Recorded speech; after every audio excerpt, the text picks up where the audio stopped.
Gute Abend, ihr Leute. Wir spielen heute noch mal eine schöne Runde Dark Souls 1 Trainingsrun. Das wird uns, denke ich, auch noch ein paar Wochen begleiten. Ich muss jetzt natürlich wie immer am Anfang erstmal die Gesamtpunkte zu Trainingspunkte umändern, damit uns alle klar ist, dass wir hier im Training am Start sind. Jo, ansonsten, wann war das letzte Mal? Am Samstag. Seitdem ist jetzt erstmal eigentlich nichts großartig passiert, würde ich sagen.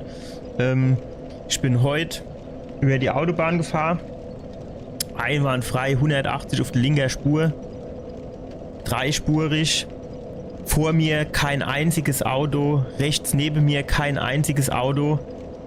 Irgend so doller LKW meint, er mischt jetzt von der rechten Spur auf die mittlere Spur fahre. Und in dem Moment schlagt der Stein hoch, zack, mir geht die Windschutzscheibe, Loch drin. Ja. Wie ich dann daheim war, habe ich dann zuerst mal bei der Versicherung angerufen, wie das abläuft. Dann hat die gesagt, ah ja, jo, rufen Sie bei Carglass an, machen Sie Termin aus, die rechnen dann direkt mit uns ab. Gut, alles klar. Also Termin abgemacht. Habe ich dann zufällig heute um 3 direkt nach einer bekommen. Hingefahren, halbstündlich gedauert und war alles in Ordnung. So, aber, ja. Naja, braucht man nicht unbedingt, ne? So, wie geht's dann jetzt hier eigentlich weiter? Ich kann mich noch daran erinnern, dass das ein ganz dummer Level ist. Und ich meine, hier ging's weiter. Erstmal. Und hier waren irgendwie so ein paar Riese am Start.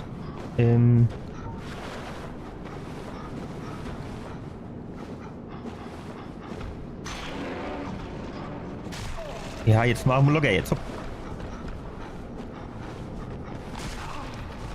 Lass mich jetzt mal eine schwere Schlag machen.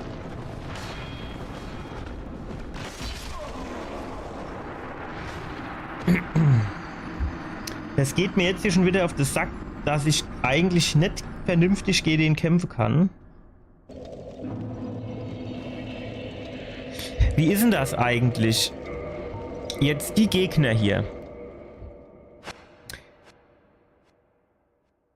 Sind das auch so welche, die quasi... Bossgegner? Dämonenruinen? Hier, grab mal der Riesen. Hier ist das doch. Also ist das jetzt hier quasi so, dass ich die auch mit so einem Heiligschwert kaputt hauen muss? Oder kann ich die nicht einfach mit meinem stinknormalen Claymore machen? Das werden wir jetzt mal rausfinden, würde ich sagen. Weil das hatte schon ein bisschen besseres Moveset, würde ich sagen. Das braucht halt bei weitem nicht so lang.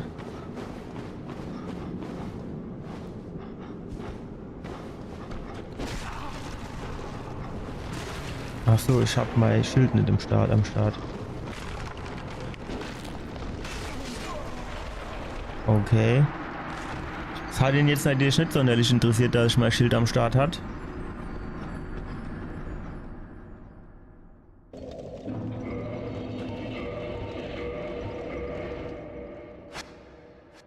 Das ist ein verdammt dummer Gegner, muss ich feststellen.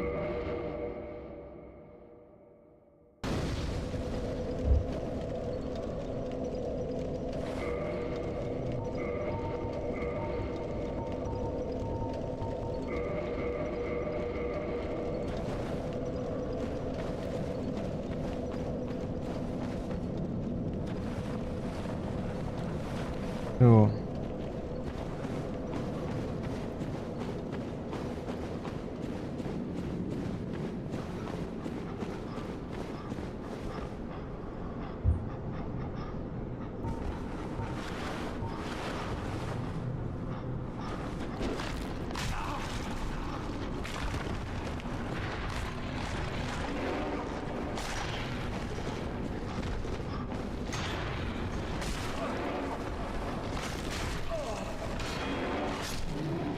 Also ich will nichts sagen.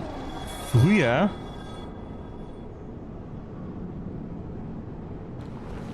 habe ich schon mit dem Schwert als die Gegner gestaggert. So, davon ist natürlich auch nicht mehr viel übrig, ne?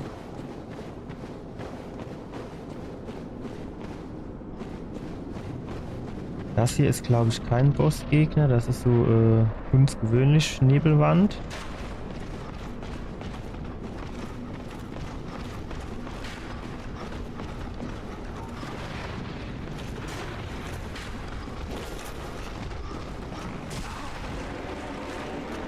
Ich sehe einfach nichts. Stark. Also, noch dümmer kann ein Gebiet wirklich nicht sein. Ich habe jetzt eigentlich schon keine Lust mehr. Mit diesem dunklen Scheiße hier.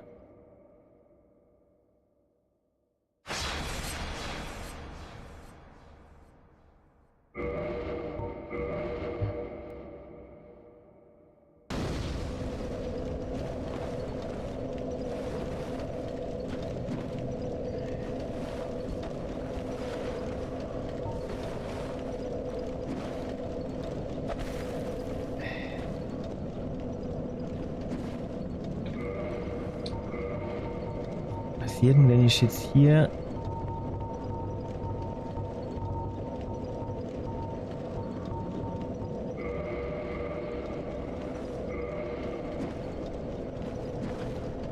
Also, wie soll ich denn sagen?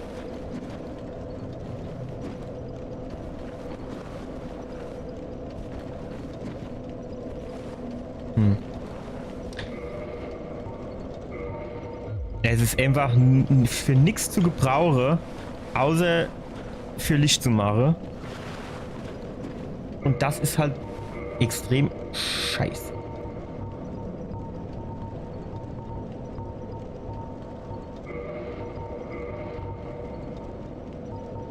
So, Arschlecke.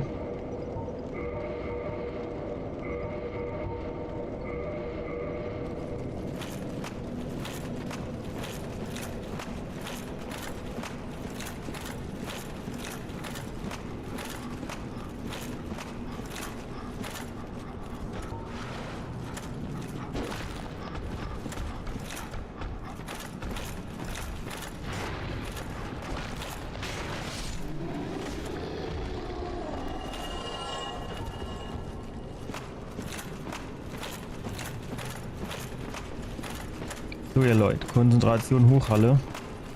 Warte mal. Ohne ist noch ein Item.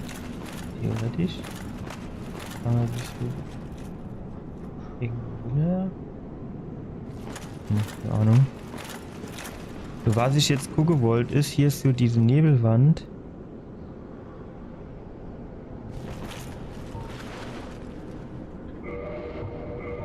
Was passiert dann,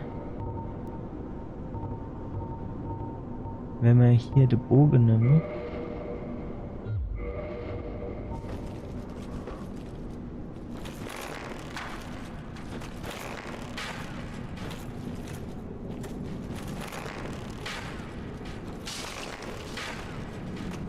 Ja, das ist scheiße. Weil, also das macht hier quasi gar keinen Schaden, wenn man ehrlich ist.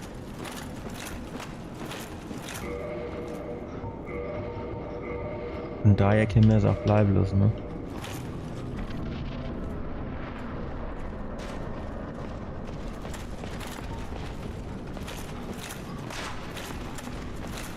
Hier war irgendwo so Gegner.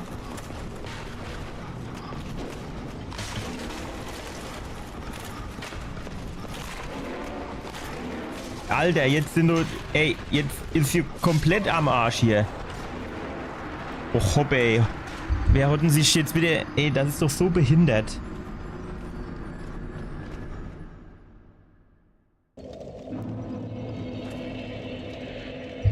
Es ist doch echt so behindert.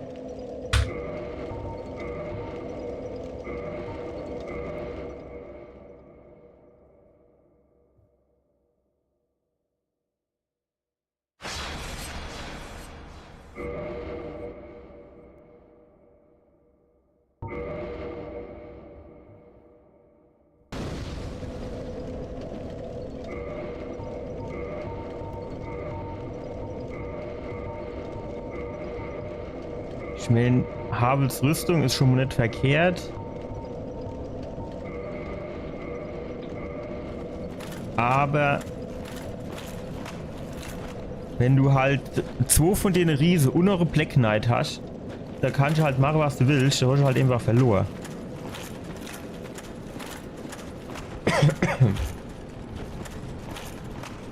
Und da ist halt die Frage, wie wir jetzt damit umgehen.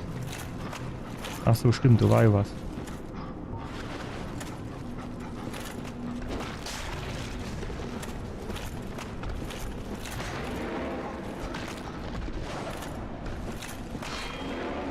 Auf.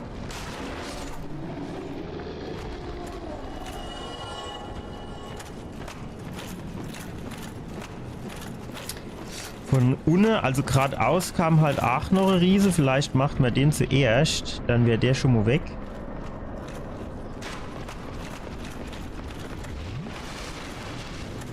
Hier irgendwo, genau.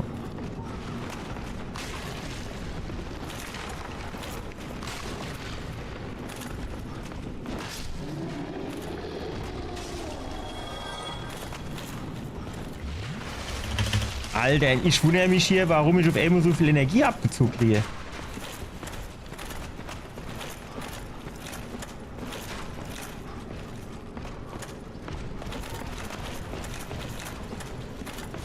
Komm hierher, wo man sich wenigstens ein bisschen bewegen kann.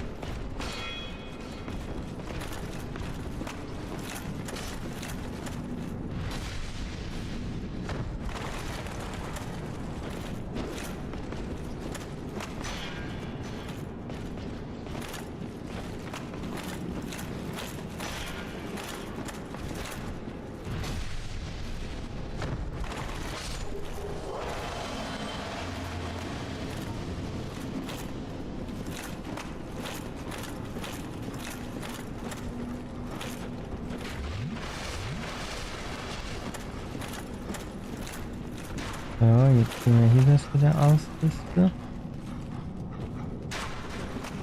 Hier war doch aber auch noch eine. Was ist der denn jetzt?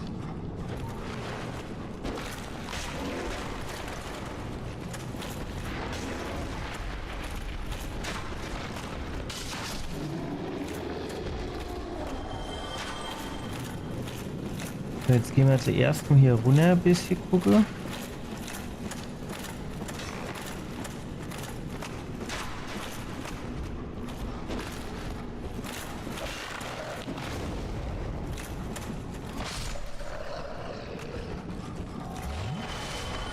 Sehr gut. Der ist auch weg.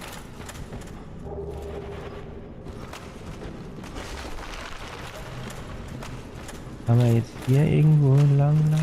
Nee, ne? Da sind wir herkommen. Und hier konnten wir runter, jawohl. Und ich glaube, da ging es auch irgendwie um die Ecke. Und das hat man dann so, hier war glaube ich und dann hat man, glaube ich, wenn ich das richtig im Kopf habe,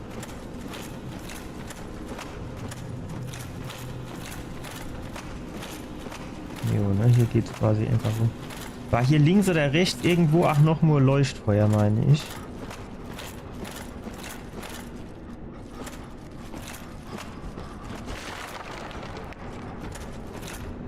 Gut, unten ist noch mal so riesen, ne? Sieht man an der Google ja.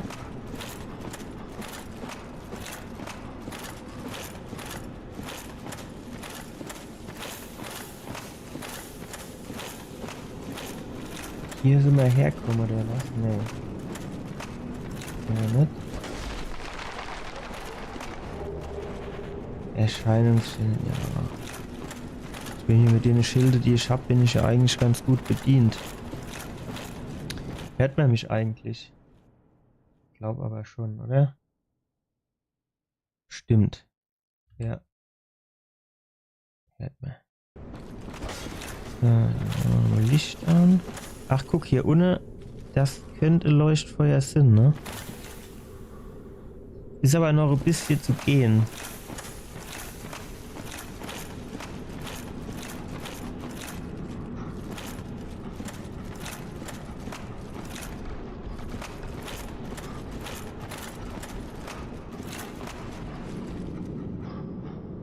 Das ist die Frage, ist das der einzige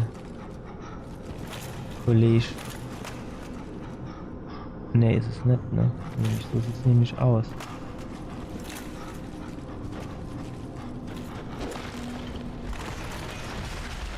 Alter!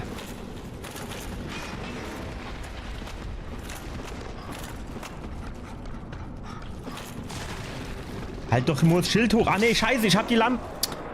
Ach Mann, ey. Das ist so ein Scheiße mit dieser Lampe.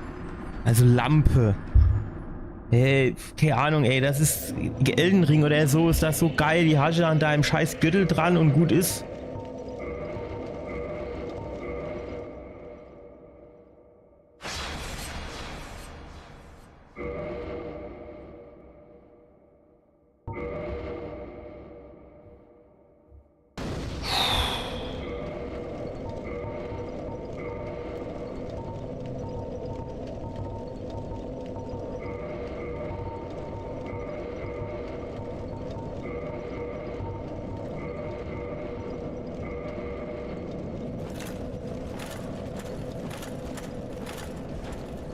Dass er sich mit dieser Rüstung überhaupt diese Leiter hochquälen kann, ne?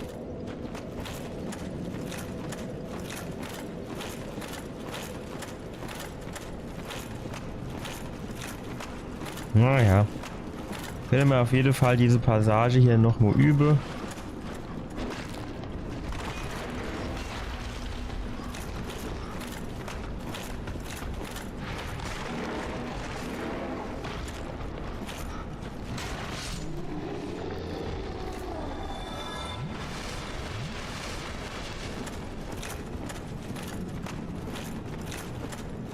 Schleichen wir uns so schön an der Wand entlang.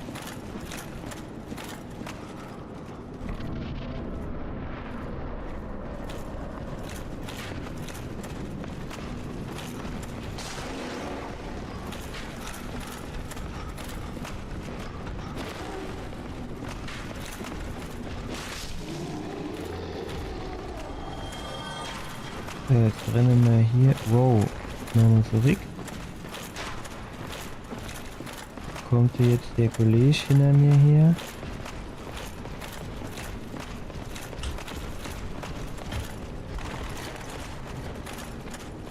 Kannst du den jetzt mal anvisieren? Ey, jetzt mal ohne Scheiß.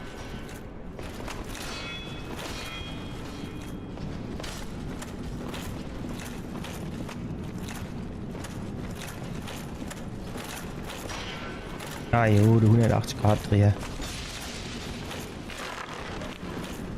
Wenn du noch einmal zurückkommst, vielleicht ohne Kollege.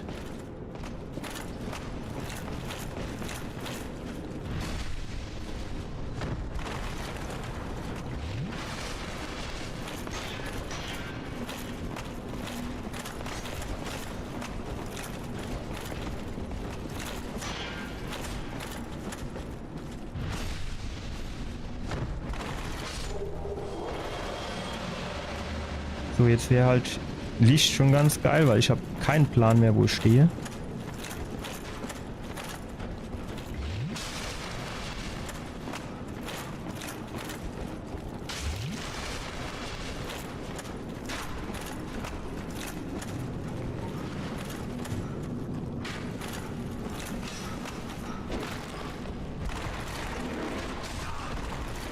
Scheint doch das Schild hochgehalten.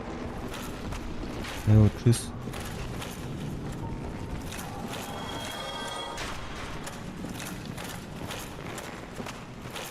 Müssen wir den hier oben fertig machen.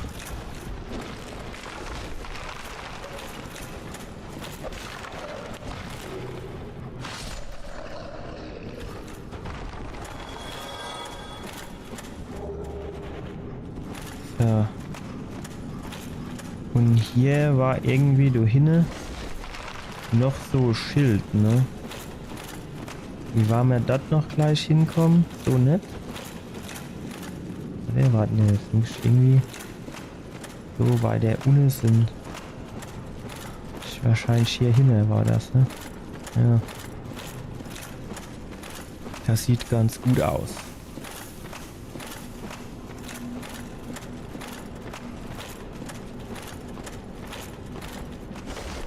So, was ist das für ein Schild? Erscheinungsschild. Aha. Kann das was? Bitte.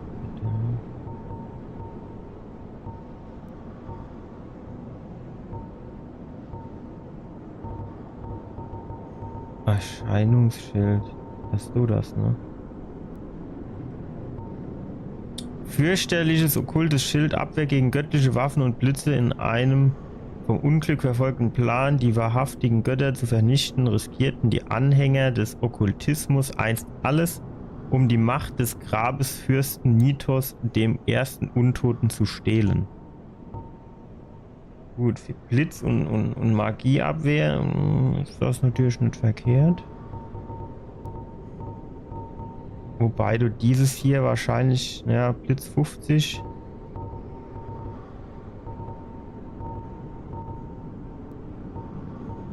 Blitz 90, ja, das ist dann schon besser, ne?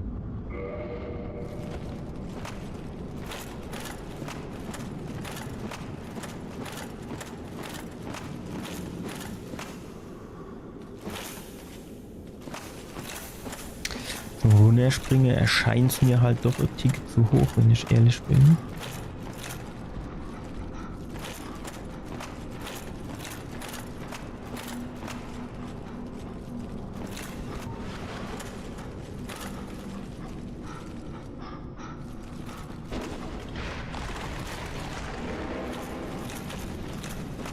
Nein!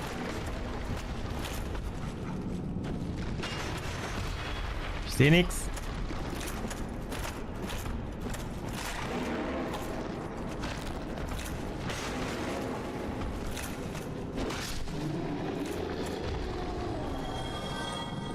Bin ich... Ah, hier auf dem Weg runter, ne? Ah, da hinten ist der Zwei-Auge.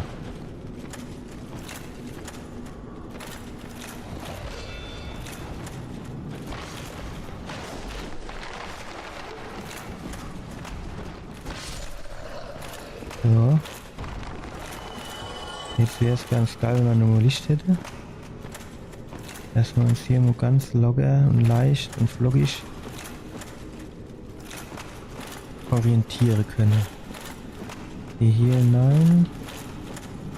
Hier geht's nicht weiter.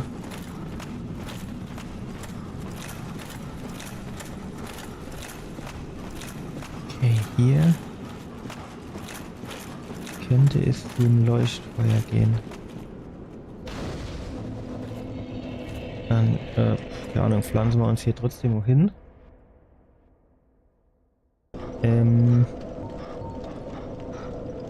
Waffenverstärke haben wir halt erstmal so nichts mehr im Angebot, ne? Oder zumindest nichts. Was mehr hier ist sinnvoll. So könnte man +3 mal. Jo, hopp. Man weiß ja nie, für was man es nur gebrauchen kann. Ausrüstung reparieren. Nö, ja, gut, das kann man mal reparieren. So, hopp, Spinneschild.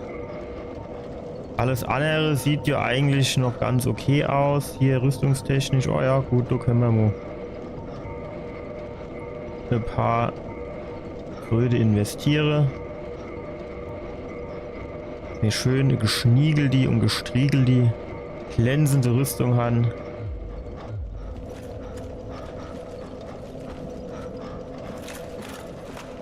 Achso, warte.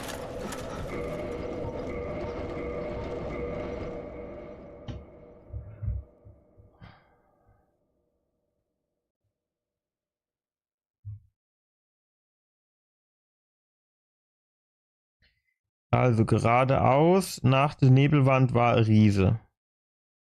Links Riese plus Black Knight. So, was haben wir gemacht?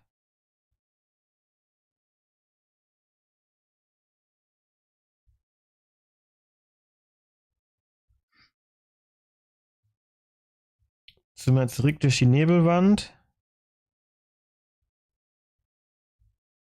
Haben wir Black Knight gemacht. Und dann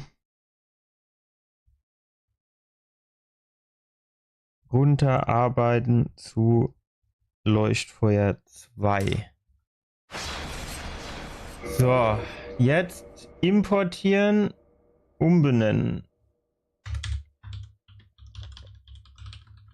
Leuchtfeuer 2. Zack. Perfekt.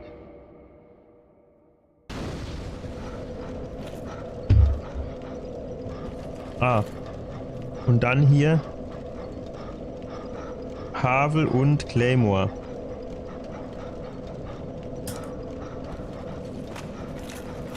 Müssen wir nur aufpassen, jetzt sind ja wieder die ganzen Gegner da, ne?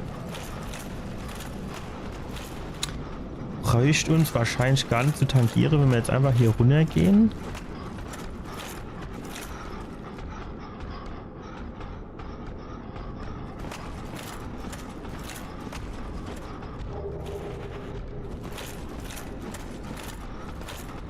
Wow. Ey, nein, Schild.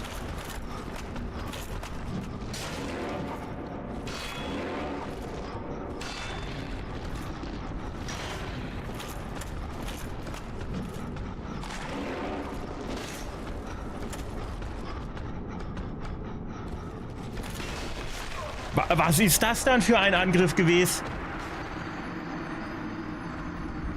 Das erste Mal, dass ich den so einen dummen Angriff mal gesehen habe. Warum können die eigentlich alle im Dunkeln gucken und ich nicht?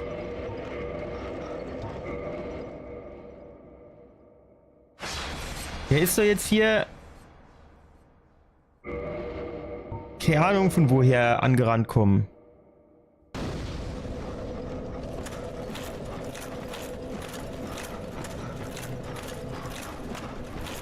So, wo soll der mich denn jetzt sehen? Ich sehe den doch auch nicht. Ach, der oben auf der Ecke. Ja, okay, na, hab dann.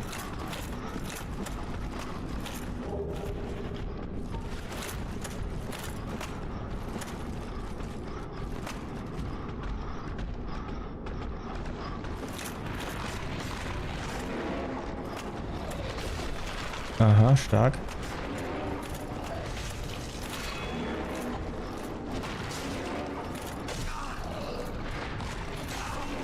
Ey, 2W muss doch scheiße. Boah, ey, man sieht hier doch wirklich gar nichts. Das ist doch ein Scheißlevel.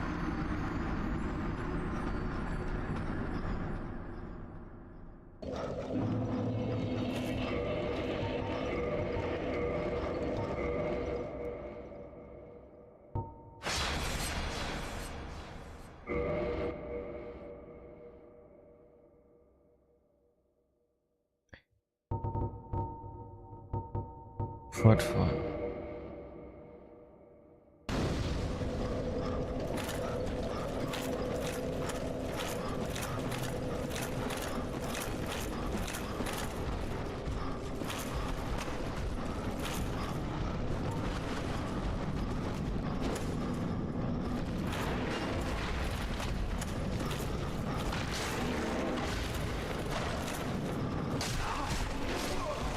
Ich hab Schild offen und...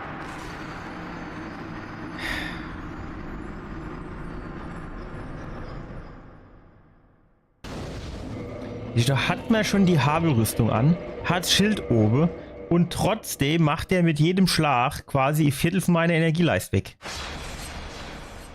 Für was trage ich dann den ganzen Rotz überhaupt?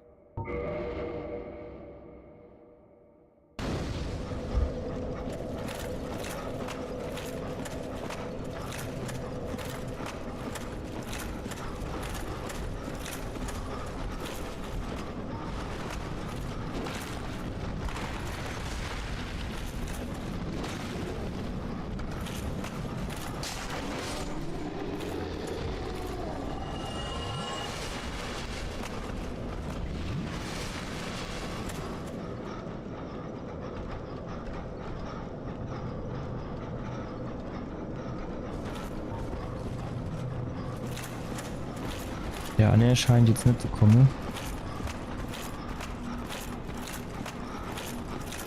Aber irgendwas häschelt hier die ganze Zeit. Das ist schon auch nervig und irritierend.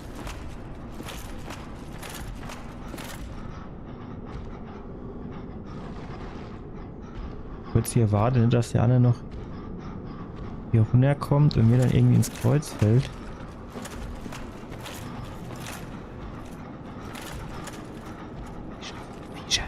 Hier sind nur noch 2 FM, oder? Ah jo, natürlich. Ja geil, da hol ich Bock drauf, ey, ohne Scheiß.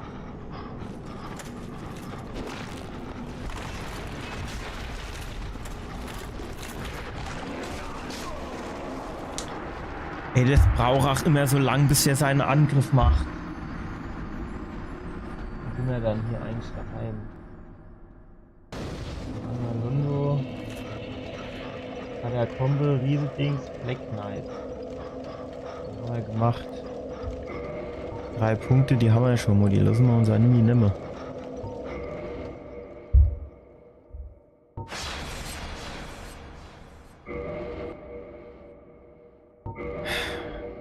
Ich weiß ja nicht, kann ich vielleicht einer sozusagen Pulle mit dem Bogen. Aber wahrscheinlich kommen dann hier doch beide angeflitzt.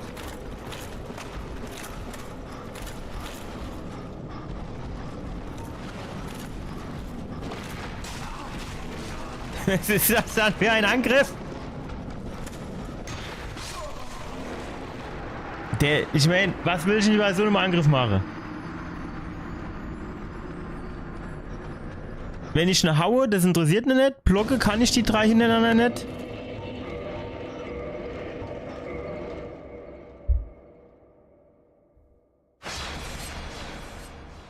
Und mein Schild hat ja quasi schon 100% physische Schadensabwehr.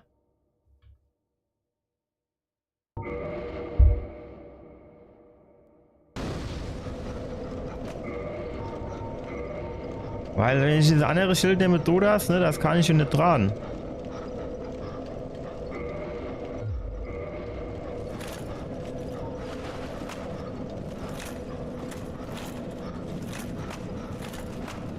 Und das wiederum bedeutet ja höchstwahrscheinlich, ohne dass ich jetzt genau weiß, dass das bei weitem nicht so viel Schaden absorbiert.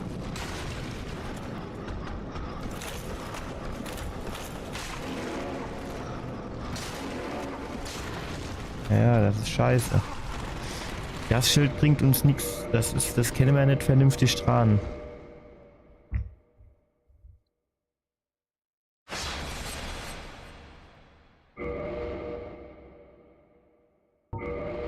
Dann müssen wir anderes nehmen. Aber ich meine, dieses Spinneschild hat ja quasi schon hier, warten wir hier, 100% physisch. Und das ist ja für die eigentlich auch das Entscheidende. Ja klar kann ich jetzt das nehmen. Gut, das hat natürlich ist von der Haltung her besser, ne? Muss man halt schon sagen.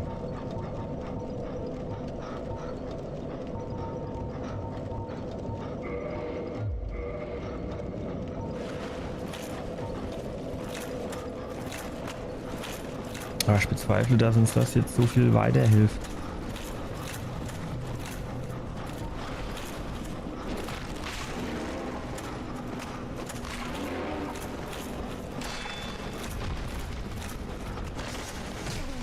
Ich sehe nichts. Ey, dieses Level, das geht mir so auf den Sack, ey. Ich habe so wenig Lust auf dieses Level, weil man einfach null sieht.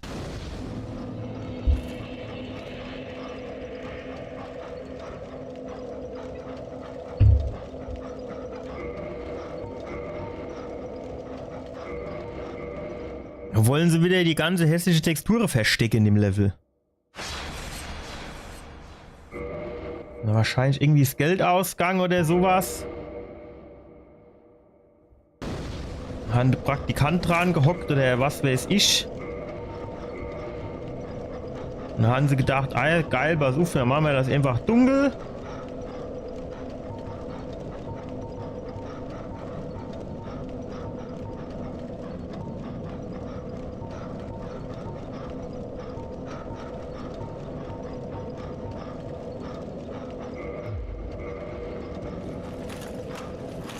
Und dann sieht eh kein Schwein was.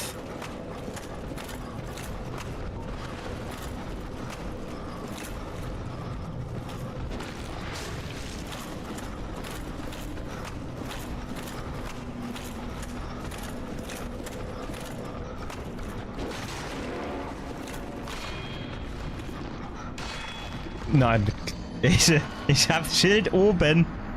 Und er tut mich mit seinem scheiß Beiser zurückwerfen.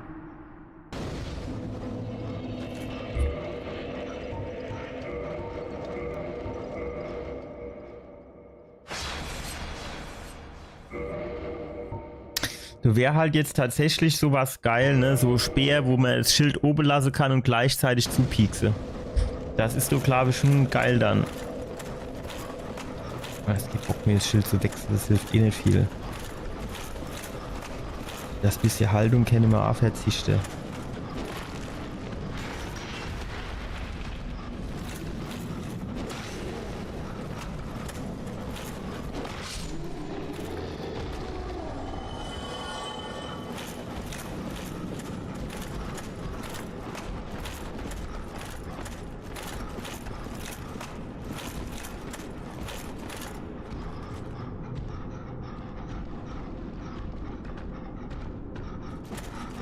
Okay, du scheinst verhindert zu kommen.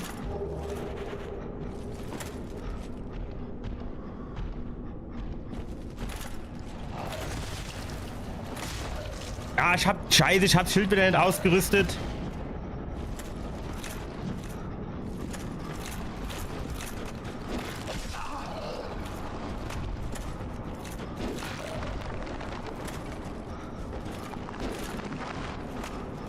Schlag doch jetzt!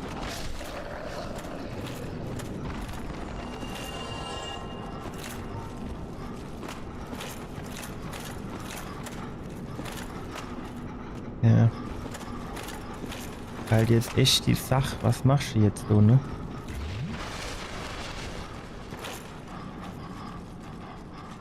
Ey, du sind sogar 3, ne?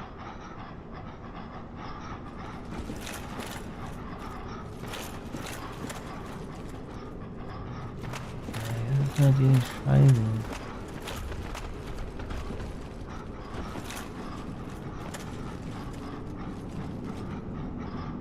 Okay, das scheint man sich irgendwie dran vorbeischleichen zu können.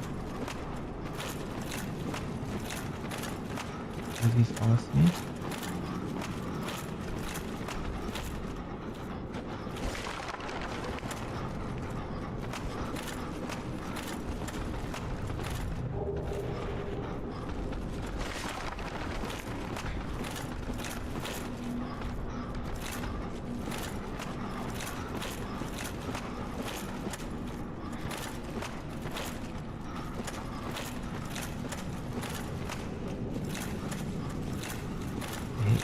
Ohne Scheiß. Ich bin so froh, wenn ich aus diesem Rotzgebiet hier gleich raus bin.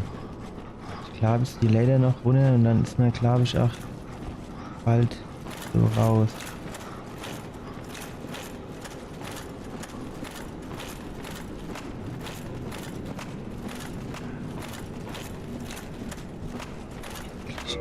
Endlich! Endlich!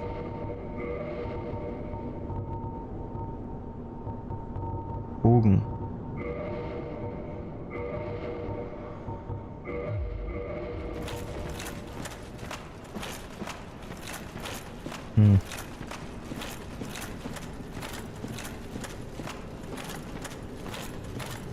Gibt's da hier noch was?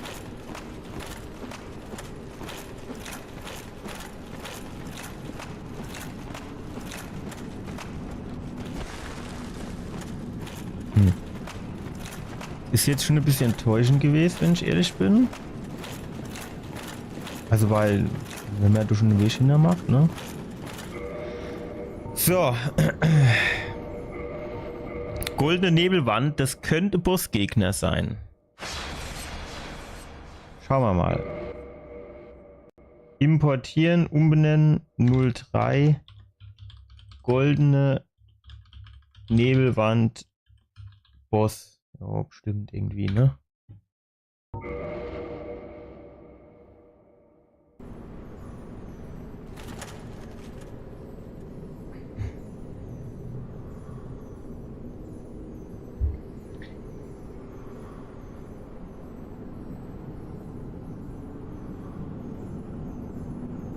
Wo muss man die Quinn klatsche?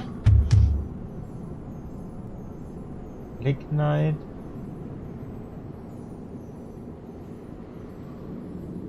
Golden Golem.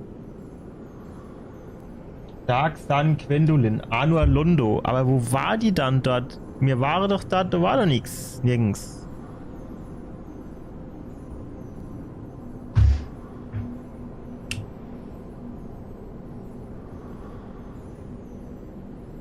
Anor Londo.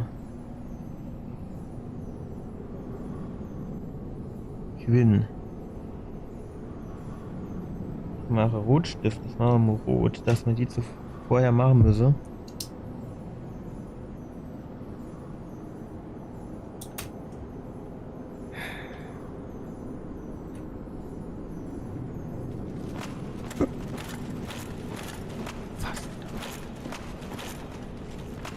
Ja, keine Ahnung, eigentlich können wir uns so wieder vorbeischleichen, oder? Sonst hätte man natürlich auch können so Heimkehrknochen nehmen. Aber wie viel haben wir von denen? 9, oh, hopp dann. Ah, das ist auch so ein schneller.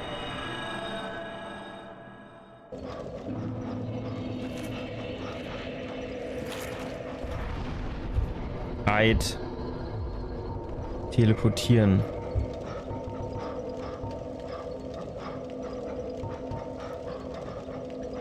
Müsste die Kammer der Prinzessin sein. Das ist die einzige, die hat die nicht Gwendolyn oder so geheißt. Dunkle Sonne Gwendoline. Ich meine, so hätte sie geheißen. Ich kann mich nicht daran erinnern, dass ich die mal geklatscht hätte. Hm.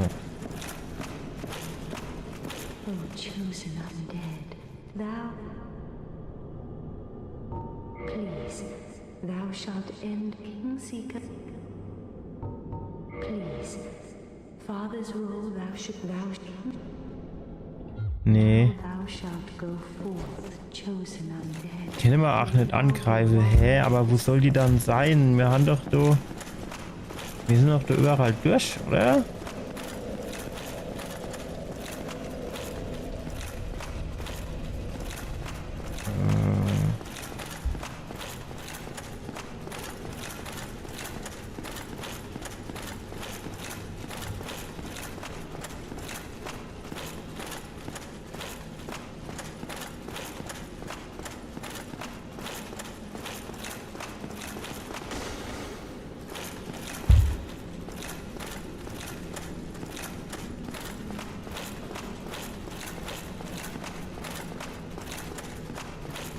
Zumindest wüsste ich jetzt aktuell nicht, wo man hier noch irgendwie Gegner herzaubern könnte.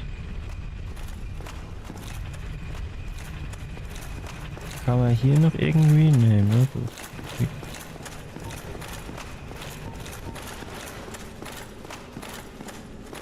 Komm, wir können jetzt die Rüstung nochmal auswechseln.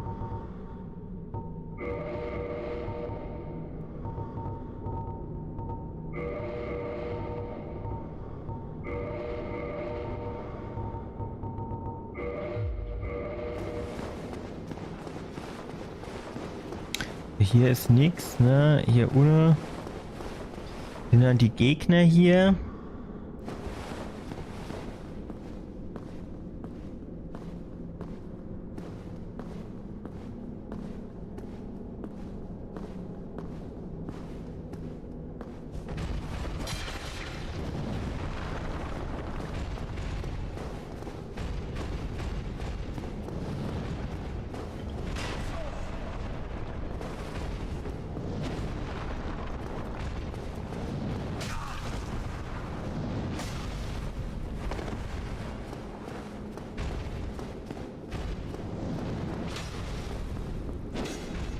Warum habe ich ihn jetzt vorbeigeschlagen?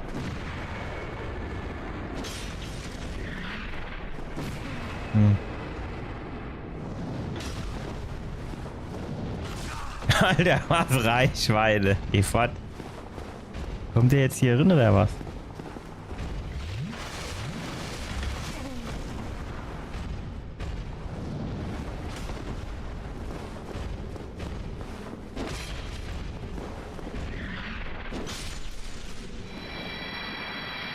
Auf die letzte Sekunde haben wir ihn noch gekriegt. Gekriegt. Ah, geiles Wort, ja? Gekriegt. Oh. Du fühlst, wie der schwarze Augapfel erbebt. Okay. Haben wir hier schwarze Augapfel? Kann man den hier benutzen?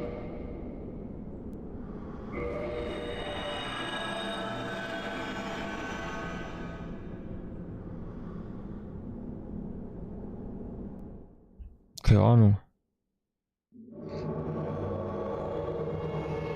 I.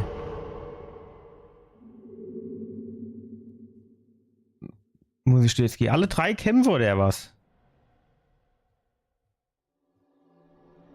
Oder wie soll ich mir das vorstellen?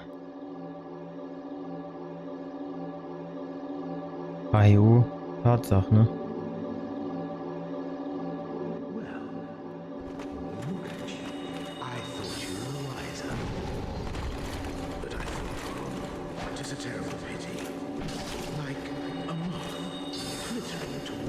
Ey, jetzt.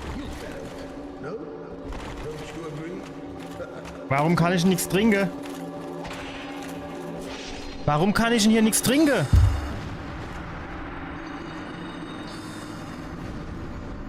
Und warum muss ich hier gegen 3 Leute kämpfen?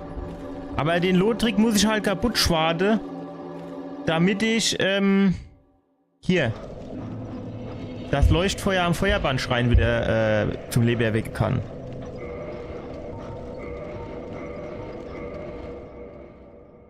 Scheißen Dreck, du.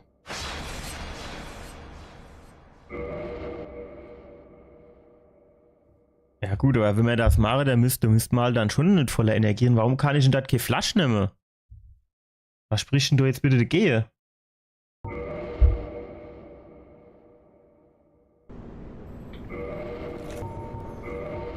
Nee, warte, was wollte ich machen? Der Heimkehrknochen.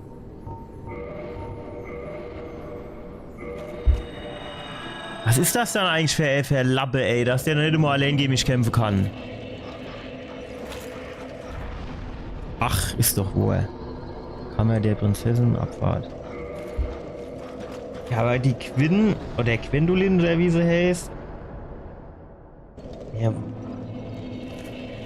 Mir fällt dort halt echt nichts mehr ein, wo ich sagen würde, ja stimmt, dort waren wir noch nicht. Also außer halt in diesem DLC-Gebiet, durchs Fenster durch.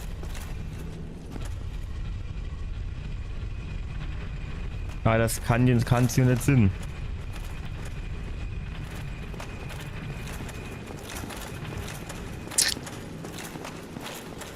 Ja.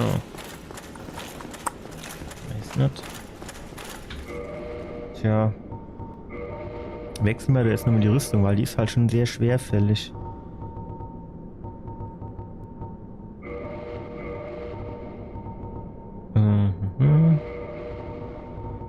Und ich befürchte halt, dass zu diesem Riesending können wir uns natürlich auch wieder nicht vernünftig hin teleportieren.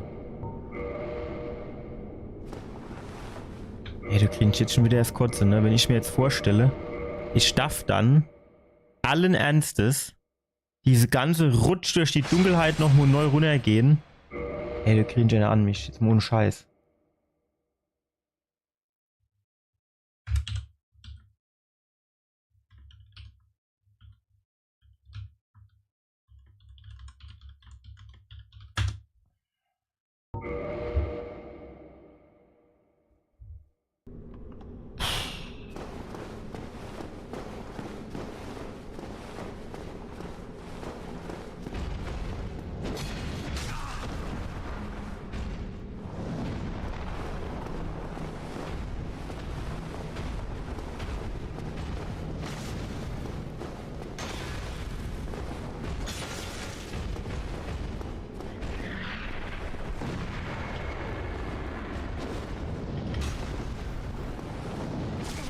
Ey, ich hatte Schild oben.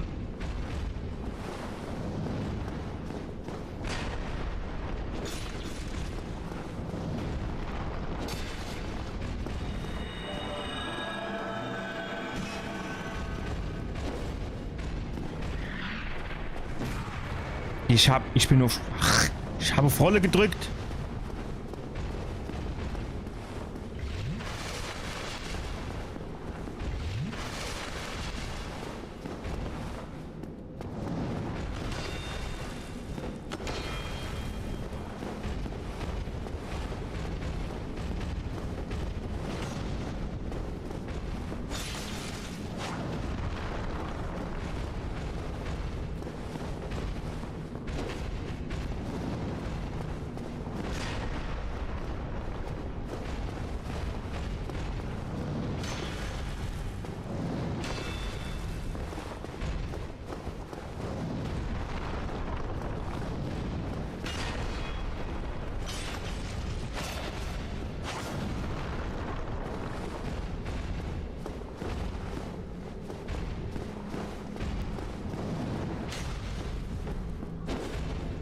Durch die Welt durchgestochert, ey, geil.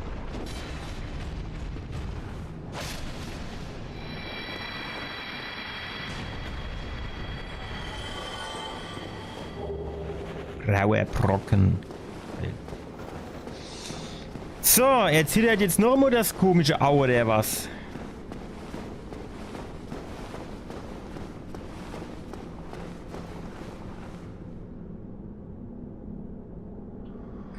Wenn ich jetzt quasi wüsste. Komm, ich mach den Normal Safe Game.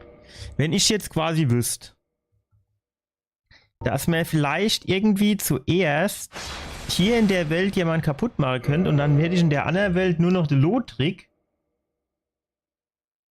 Aber ich befürchte, dass das so nicht funktioniert. Alternative wäre jetzt natürlich, wenn man mit dem Bogen versuche, Ende zu pullen. Von denen 2. Aber ich befürchte, dann kommen alle anderen 3 mitgerannt.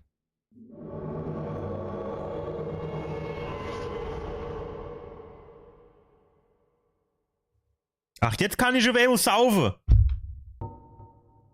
Oder haben die mich irgendwie so quasi verflucht und deswegen ging's nicht. Ah, jo, kommen sie alle 3 angeschlappt. Ja gut, die anderen, die haben sich so ein bisschen seitlich versteckelt.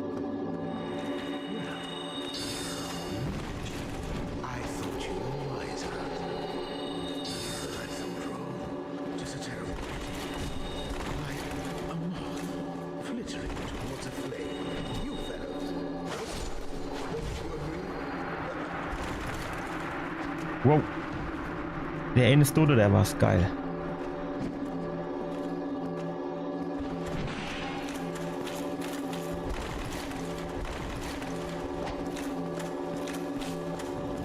Das Ding ist, der Lot-Trick, der macht halt schon verdammt viel Schade. Deswegen würde ich den gern mir so allein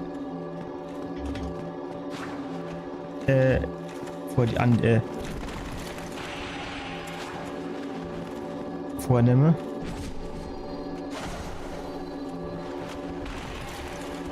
Nein!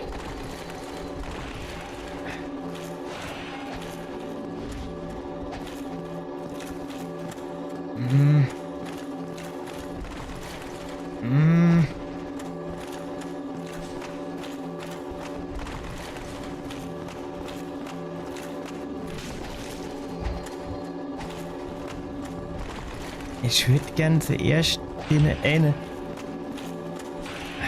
Shit, ey.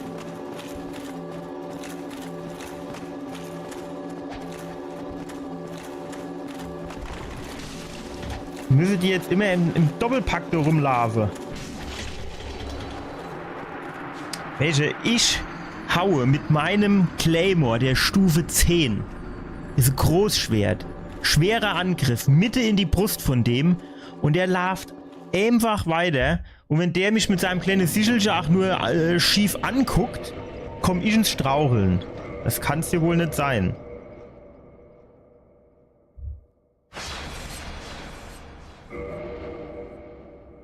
Aber jetzt die Geschichte mit der Gwendolyn, die geht mir immer noch nicht aus dem Kopf, weil ich nicht weiß, wo die noch sein soll hier in Anor Londo.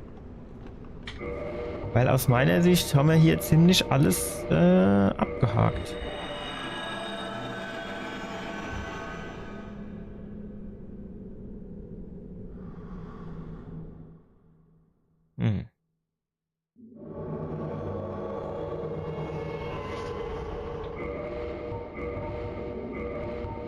Wie sieht's aus, wenn wir den Havel bemühen? Hilft uns das? Es wäre...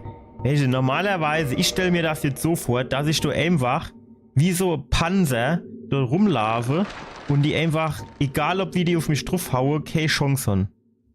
So stelle ich mir das halt einfach vor.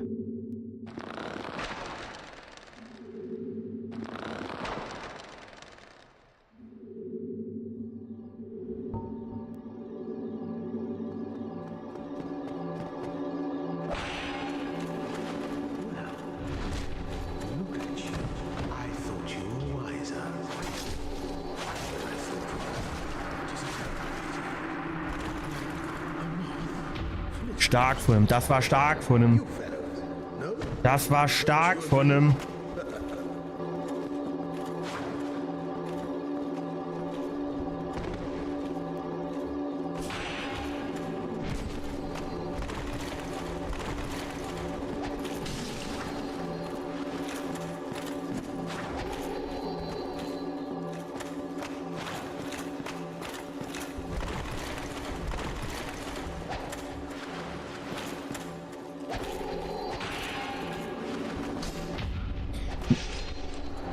Ey, dieses Blocke.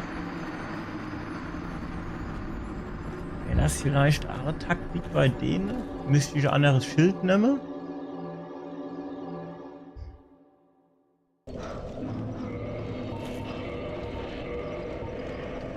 Den ersten hatte man relativ schön schnell weg. Also ich muss auf jeden Fall dran denken, wenn wir den eigentlich ranmachen, dass ich diesen Typ hier auf jeden Fall zuerst mache. Zum nächstmöglichen Zeitpunkt sozusagen.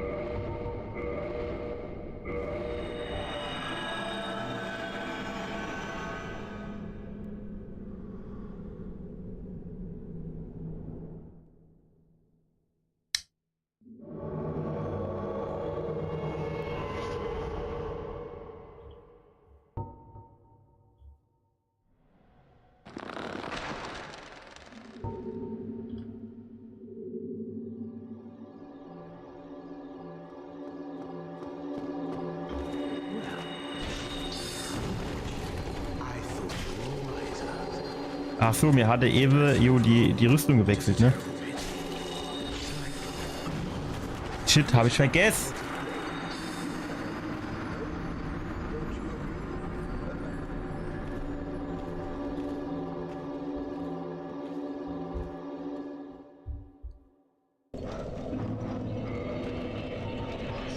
Animationen, ne? Die sind dann in so einem Moment. Zeige eben die nochmal so richtig schöne Mittelfinger.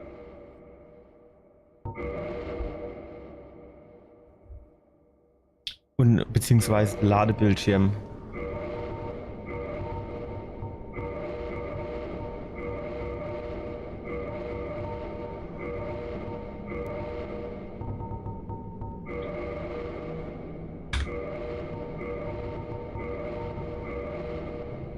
Wie oft muss ich dann bitte hier bestätige und drücke und mache?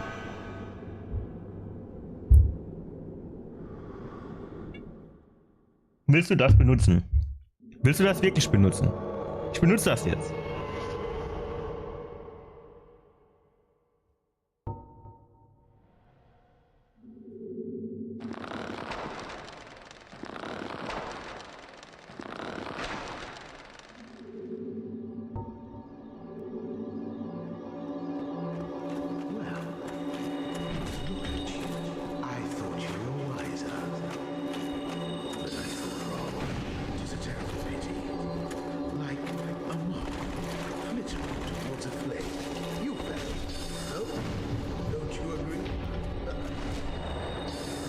Mit was blockt denn der das? Der hat nicht nur ein Schild in der Hand. Es ist doch aber wieder der größte Bullshit, dass ich jetzt gegen 3 Gegner gleichzeitig kämpfen muss. Das mit der Havel-Rüstung gefällt mir auch nicht. Der ist ja so schwerfällig.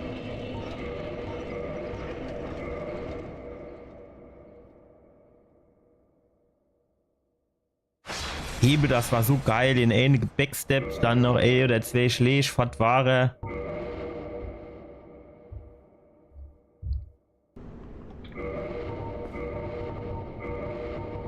nehme trotzdem das Spinnenschild wieder. Können wir vielleicht mal versuchen zu parry oder so.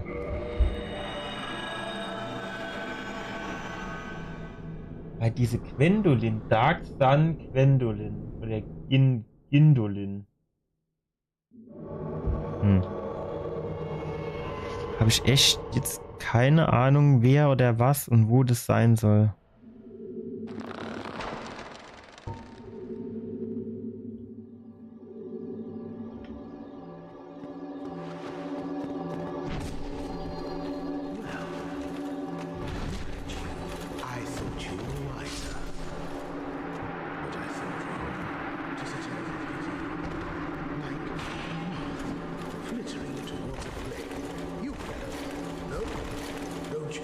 Ja, geil, das war der richtige. Den wollte ich zwar nicht, aber ich nehme es. Alter, was war denn das für ein Angriff? Den habe ich noch nie gemacht. Ha! Ha! Da ist er weg! Geil!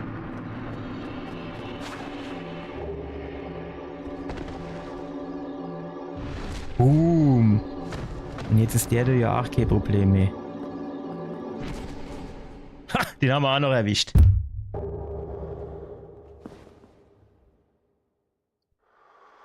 Geil. So, jetzt ist aber nach wie vor das Problem. Wo ist wer, was, wo, wie ist dann jetzt diese Gindolin oder wie die heißt?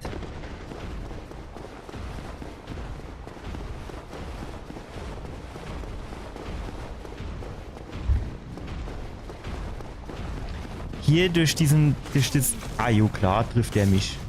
Wer hätte es gedacht? Hier durch diese Halle hier, durch dieses Gebäude, da sind wir ja eigentlich schon ziemlich durchgelaufen. Da war ja so nichts mehr, ne? Aufzug hoch, runter, links, rechts, haben wir auch schon alles gemacht.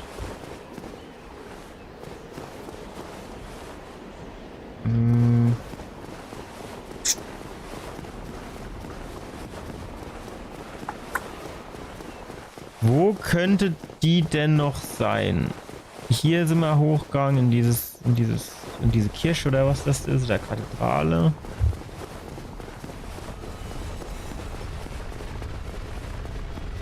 Hier sind wir durch. Das war ja nur der Aufzug.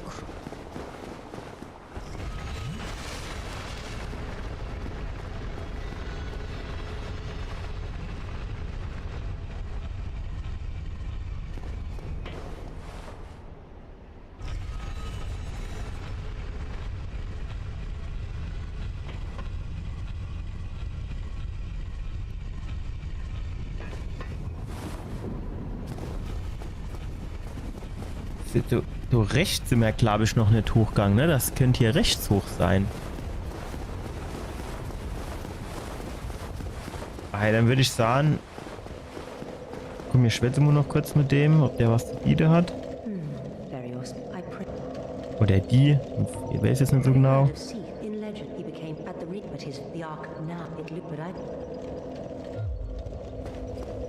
So, dann reisen wir.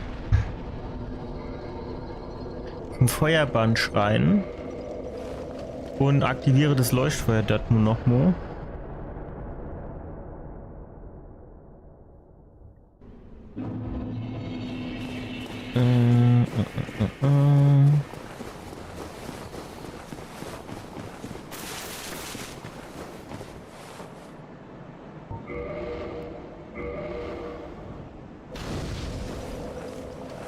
Ist das nicht die gleiche, die unten in dieser dunklen Höhle gehockt hat?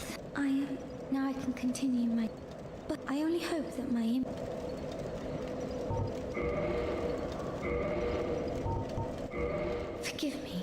I am impure. Please, leave. I wish not. Forgive me. Jo, hat sich jetzt gelohnt. Gut, aber jetzt haben wir zumindest hier wieder das Leuchtfeuer. Das ist auch schon mal viel wert. Jetzt gehen wir dort links die Treppe hoch. Und dort könnte die tatsächlich noch sein. Ich glaube, dort ging es irgendwie noch hinter in so ein Gebiet. Ich weiß jetzt nicht mehr so genau, wie groß dieses Gebiet war, aber ich bin mir echt ziemlich sicher, dass man dort hinten noch in so irgendein Gebiet drin konnte.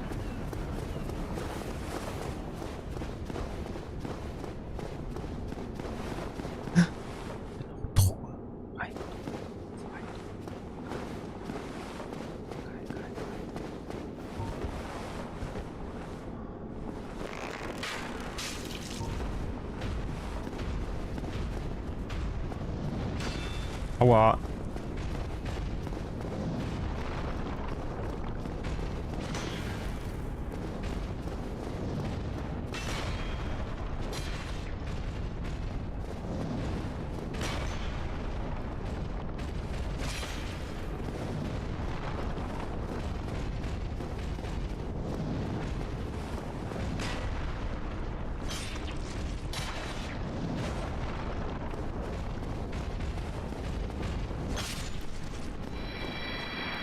Einer weg. Einer fehlt noch.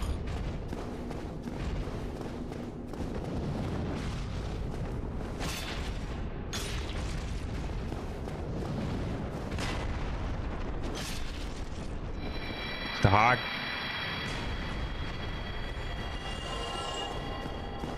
Hä? Das ist Mimik.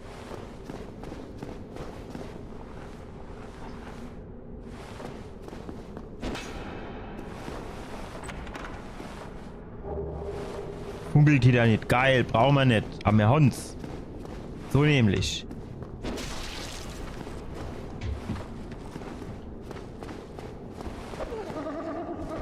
Wow.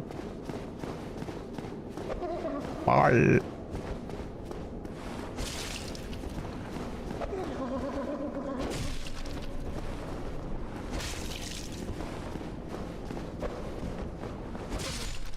Tschüss. Was gibt der Spaß? 2000. Ja, ja. Das ist halt so, wie soll ich denn sagen, das ist halt schon ein bisschen trügerisch. Eigentlich ist es jo Lappe, ne? Also er hat jetzt null Chance gehabt. Aber wenn der dich halt irgendwo richtig erwischt, dann hast du halt die Arschkarte. So, aber so richtig. Guten Tag. Wollen wir vielleicht? Jawohl. Kommst vielleicht hier rein. Guck mal ein bisschen Platz haben. Bist du ein bisschen größer, du brauchst ein bisschen mehr Platz, um dich zu bewegen.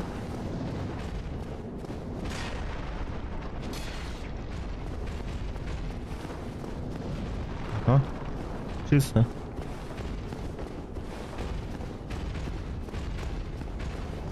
Au.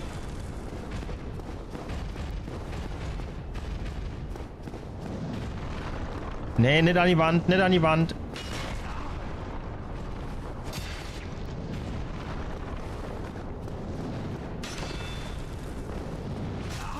Ey, ich hab's Schild oben gehabt. Ich hab gerollt.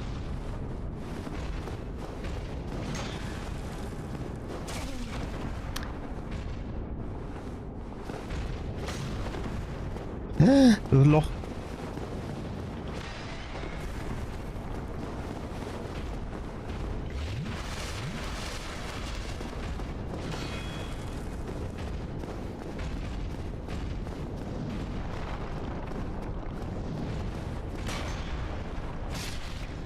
Genau den hätte er mal keine vorher machen.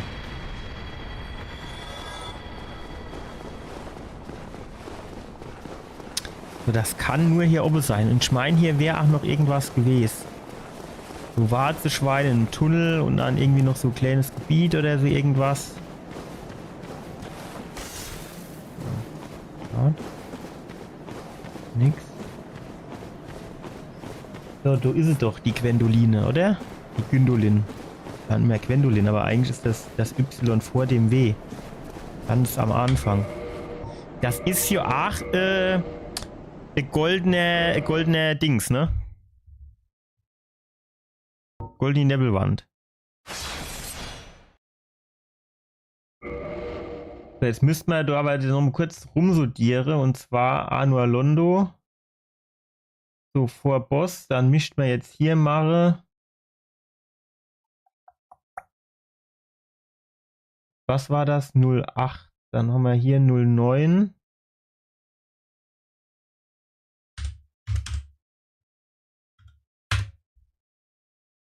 Dann nehmen wir hier das Safe Game, du mal umbenennen, machen wir 99. Lotrek. Dann verschieben wir das hier hoch.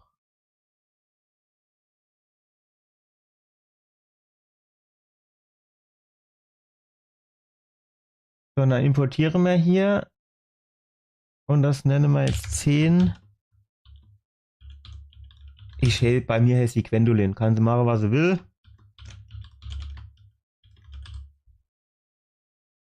Gwendolyn. So. Gut, kann die was? Wissen wir das?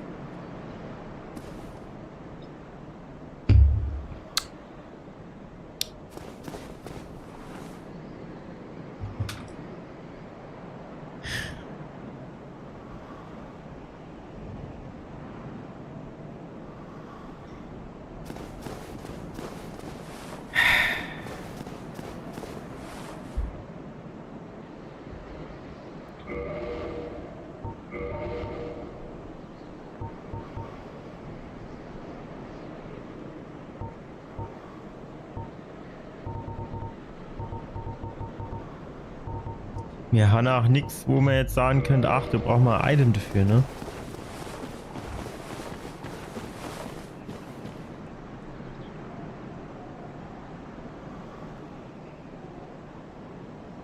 Da steht hier ein Anor Londo drin. Aber hier ist nichts. Ja, jetzt bin ich in Anor Londo und wo bin ich, wenn ich das hochlaufe? Nirgends oder was? Ich kann mich jetzt nicht daran erinnern, dass hier irgendeine Stufe kam, dass ich woanders wäre. Nee.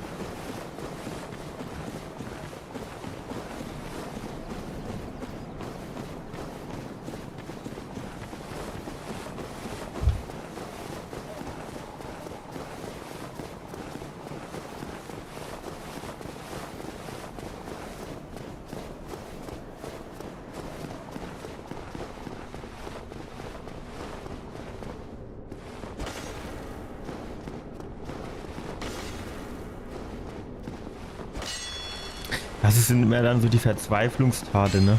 Dass man dann denkt, ach, das ist bestimmt irgendwo eine Fake-Wand, wo man durch muss. Weil man nicht weiß, wo man sonst hin soll. Oh, hier ist die Fake. So, du rechts zum Leuchtfeuer, da vorne sind wir herkommen. Und in dieser Halle war ja an und für sich auch nichts. Also war jetzt nicht noch irgendwie Tür oder sowas.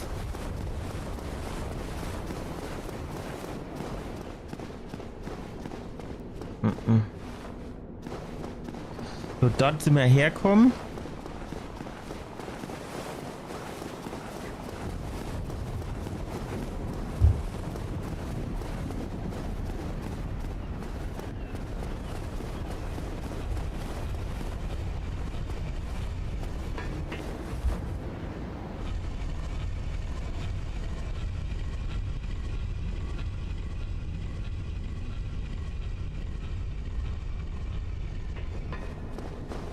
Na was? Kenn mich mir rumhebe, das google ich jetzt.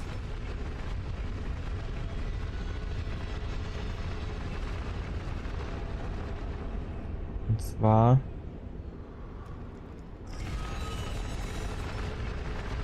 hier DS1 Quinn.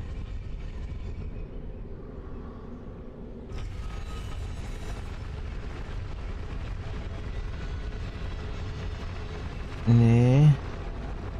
Die heißt irgendwie. Ah gut, Quinn vielleicht noch Andy so heißt, ne? Habe ich jetzt gar nicht dran gedacht.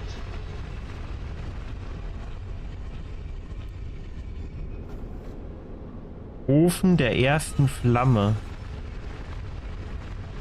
Ist finale Boss. Nee, aber das wollen wir ja nicht. Wie heißt die? Oder machen wir das anders. Wo sind wir? Wie ist das Gebiet hier? Anor Londo. Anor Londo. Goldene Nebelwand. Du hast gelb.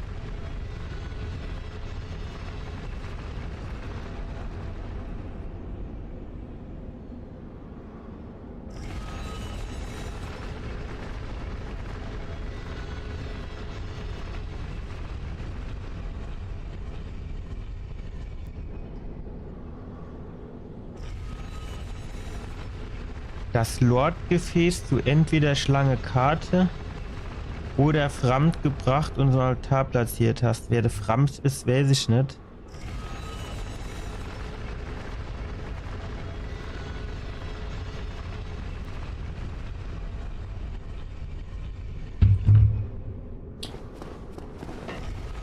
Ach so, ich muss hoch. War mir nicht sicher. Gut, also dann müssen wir das Gefäß zu dieser Schlange bringen. Das wird schon mal los, oder?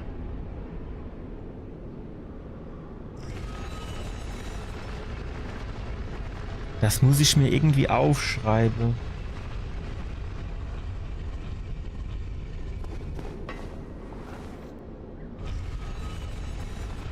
Aber jetzt mal ganz im Ernst.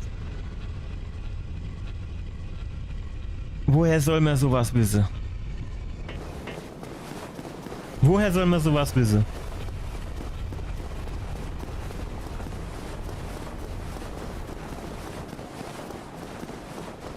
Aber es ist ja gut, dass man jetzt hier diesen Lauf mache und dann eben im Umkehrschluss auch genau wisse, wenn man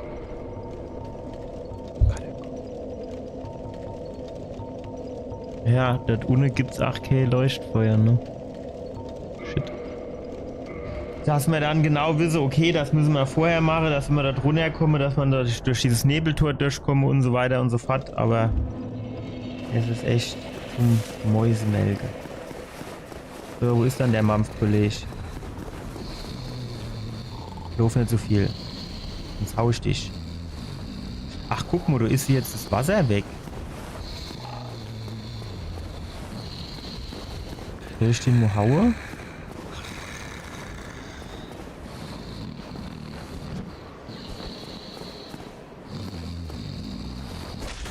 No, I'm fine. I'm fine. Well and wide awake. Do not treat me like an old withering snake. Heavens!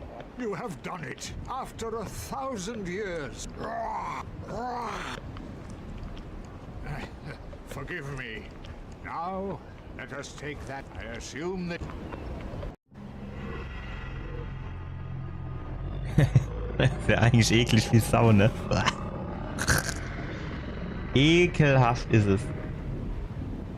Hoffentlich hat er sich die Zähne geputzt, dann hat kein Mund gehocht. So Fisherman's Friends vorher genommen.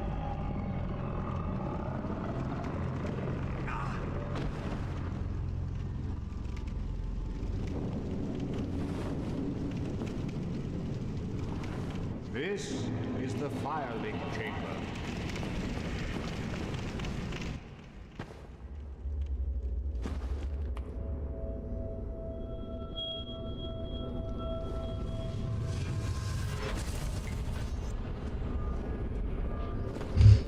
Gut, das müsste ich mir aber auch noch irgendwo notieren, ne? Also das heißt...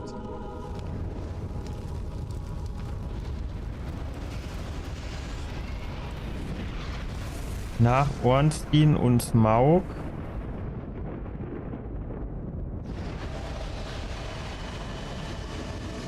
Gefäß zu Schlange.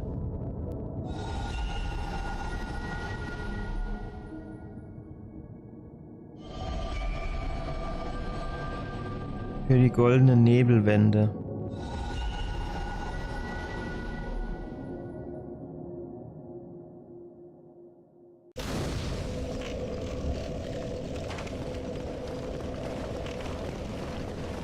Very well. As to its commence, the apple, I then. Jetzt hat er auch irgendwas von Izalit erzählt, ne? Vielleicht wäre das sogar dann das sinnvollere nächste Gebiet nach Anor Londo. Haben wir die Hand hier stehe. Painted World of Ariamis, New Londo Ruins, Abyss. Ja gut, das ist auch noch relativ weit unten, wenn man das so sieht, ne?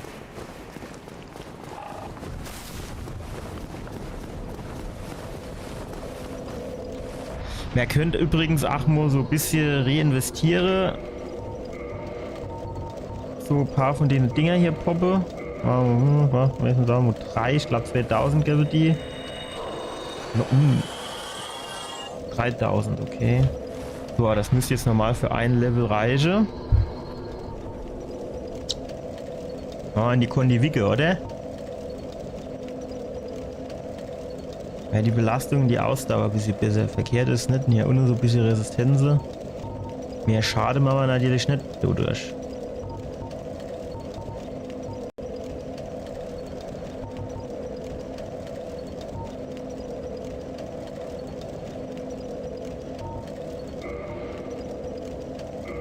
Ja, komm. Ich hab einfach gern viel Schade am Start, wenn ich ehrlich bin. So, teleportieren. Katakomben der Giganten. Wo war das? Ich weiß nicht, ob ich es wissen will.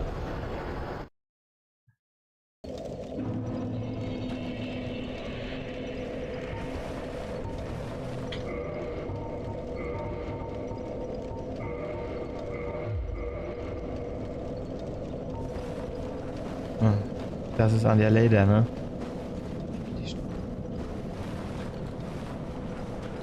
Kann man hier irgendwie durchrennen? Was meine, ne? Komm, wir machen mal Safe Game jetzt. Da ich eine ganze Shit nicht nochmal machen muss. Wenn das Durchrennen gleich gnadenlos in die Box geht. 0, 4.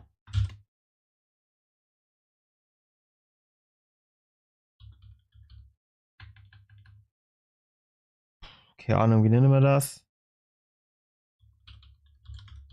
Herrschaftsgefäß. Eigentlich hätte man auch können nur Anor Londo gehen, ne? Und dort links die Treppe hoch. Naja. Das hier haben wir ja beim letzten Mal angefangen. Ich bin froh, wenn ich das Gebiet hier durch habe. Ich will da nämlich nicht noch mal hin. Also wirklich nicht.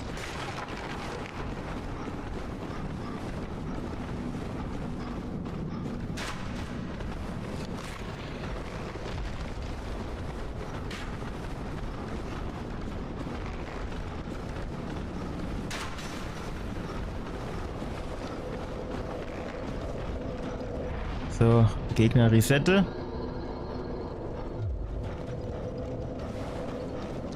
Jetzt weiß ich nur nicht mehr genau, wie müssen wir jetzt rennen. Ich glaube, jetzt geht's hier runter.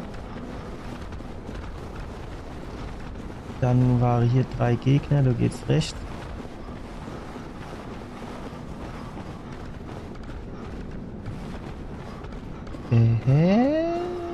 Ging's hier nicht irgendwie weiter? Jetzt nicht, dass die von der anderen Seite kommen. Ah, hier.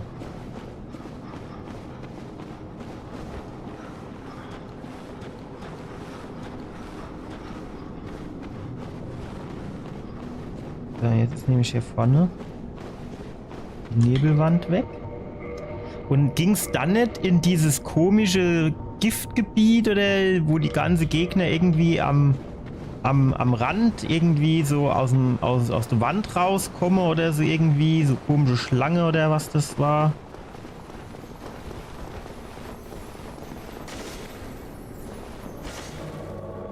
Hier eine Pfanne, von wo kommt der Kollege?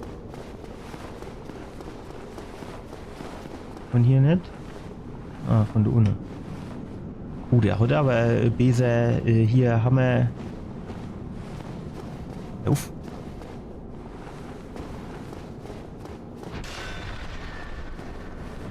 Macht's.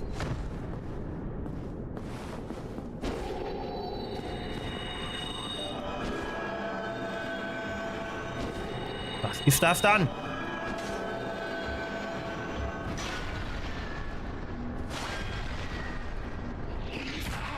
Was war denn das?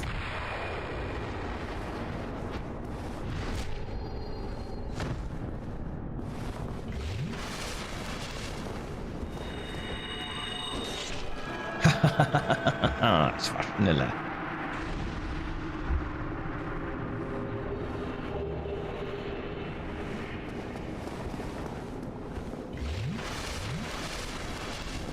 Warum hatte ich jetzt das MO11-Flasche auf Ladung? Ah, ich glaube, das war, genau, das hatte ich irgendwo gelesen, dass man das quasi noch stacken kann, irgendwie.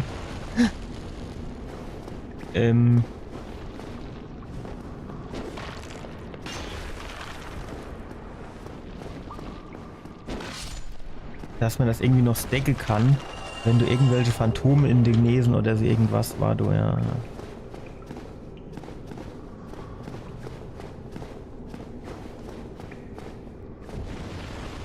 Okay.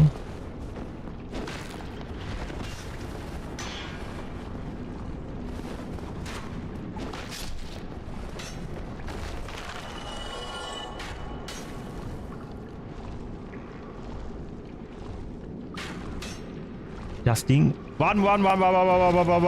Was ist denn das? Wo kommt denn das Vieh her?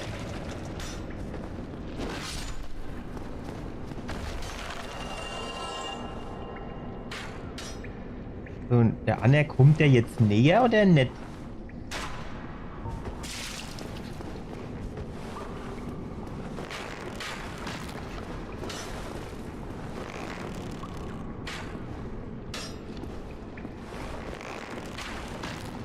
Ja gut, bin ja mal ehrlich, macht du so viel Schade? Ah doch, er kommt aber langsam angewackelt. Weil den würde ich dann schon gern wegmachen, bevor ich mich dem Flitzebohrmeister widme. Zu kurz, passierte Beste. Aua. Boom. Warte, ist noch eine.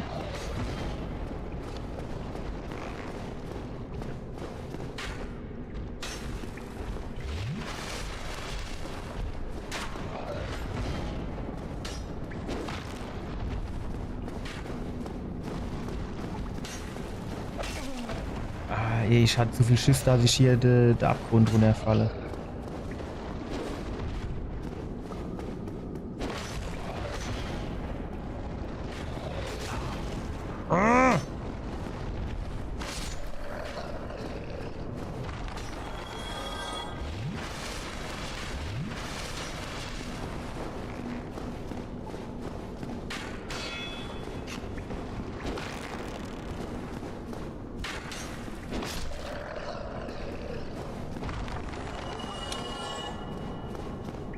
Huch. Wo habe ich denn die viele Seele her? Hat dieser Leroy, der wieder heißt, so viel Seele gehabt? Nicht, dass ich mich beschweren wollte, aber bin ich jetzt erst noch gar nicht so davon ausgegangen. Ne? Was ist das dann für eine komische Scheiße wieder? Ach geil, ey. Ich kann mich noch so ganz dunkel an dieses Gebiet erinnere und wie viel Netbock ich da auf die hat. Oder auf dieses Gebiet.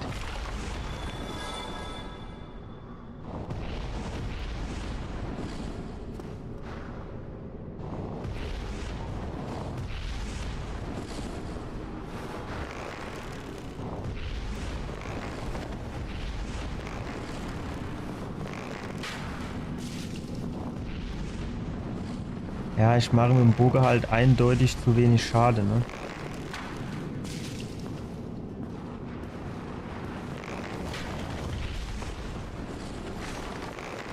Ja. Wo ist er denn jetzt an? Ja, nicht, da ich mich beschweren wollte, wenn er da unten ist, aber...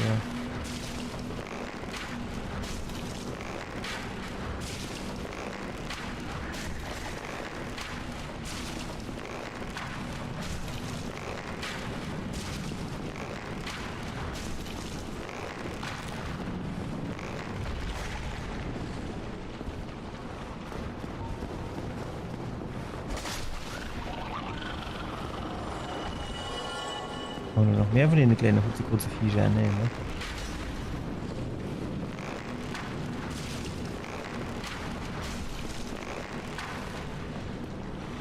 So, eine haben wir.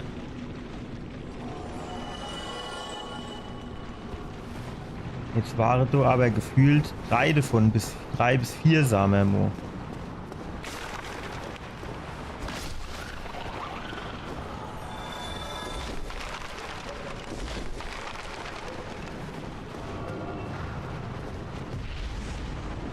Okay. Das wäre mir ganz... Oh, fuck. Was ist denn das? Es wäre mir halt ganz recht. Ey. Ich will hier hoch. In Deckung. Also vor den Feuerbälle. Bälle.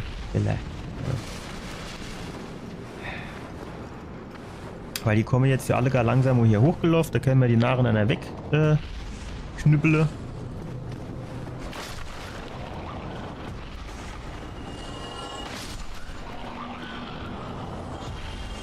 Ich befürchte zwar, dass die immer wieder neu kommen. Aber egal.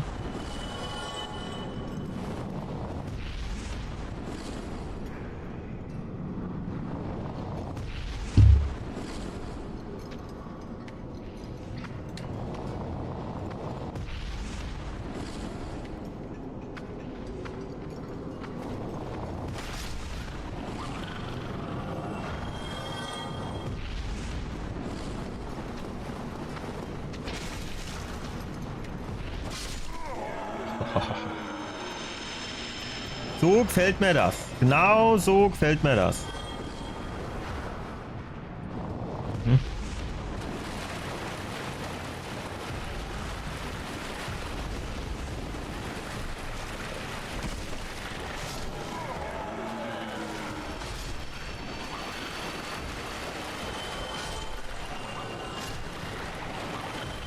Okay. Also, müssen wir jetzt wissen, wo die herkommen. Die kleine Skelette. Das war mir jetzt dann doch gerade mal ein paar zu viel. Weil die halt auch von alle Seiten kommen sind.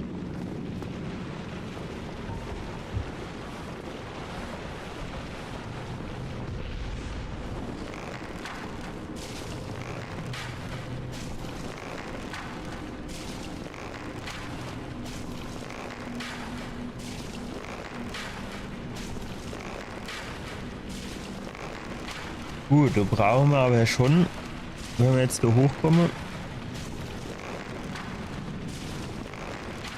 nur 30 Pfeile bestimmt pro Typ.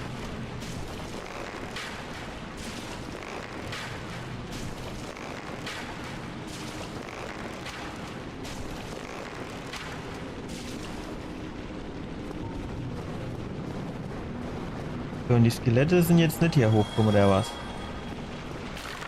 Die sind weiter da ohne umgeschlappt.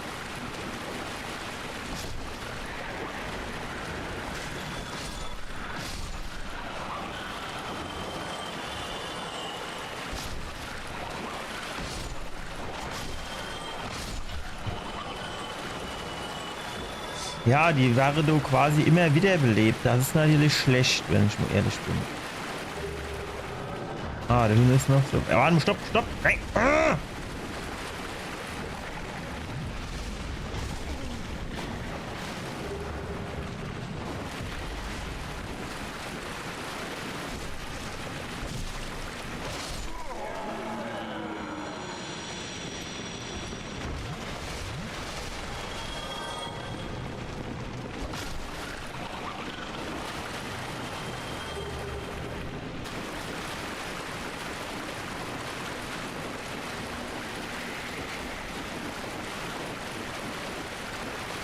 Da sind wir quasi herkommen. Wo war denn jetzt hier die Rampe?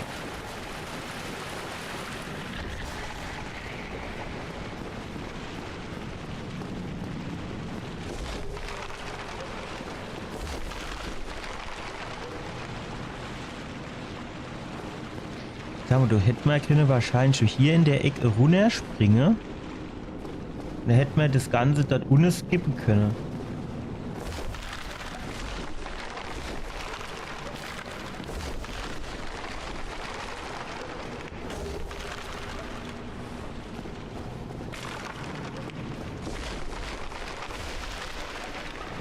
Nebelwand. Jetzt nur die Frage, sieht das so aus, als wäre das ein Boss? Oder geht's so jetzt einfach ins nächste Gebiet weiter?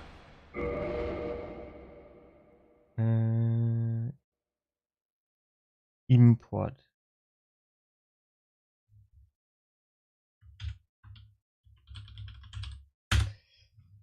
So, was haben wir dann jetzt gemacht? So, Gefäß, dann hier Dunkelgebiet.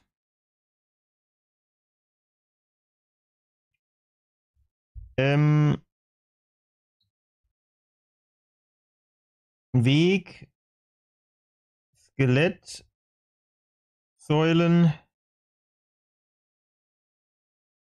Invader, geradeaus, Ecke, runter, hoch zu Nebelwand.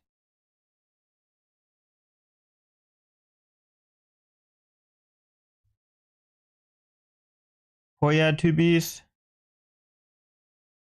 mit Bogen mindestens 100 Pfeile. 100 wäre reich für die paar. Wenn man runter geht, dann haut man da auch noch ein bisschen drauf, dann ja.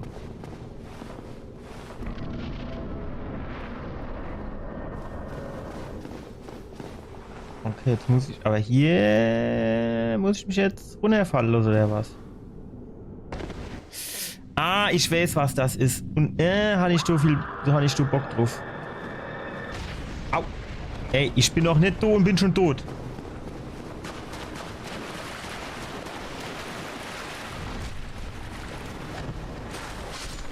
Nee, wow, fuck. Das ist aber...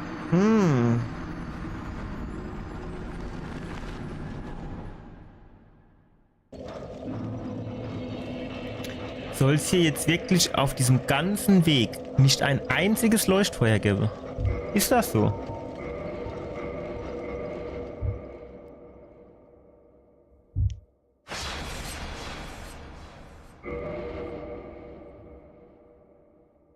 Nebelwand. Nito. Mama Boss Nito. Also das kann ich mir jetzt beim besten Wille eigentlich gar nicht vorstellen, dass es hier jetzt wirklich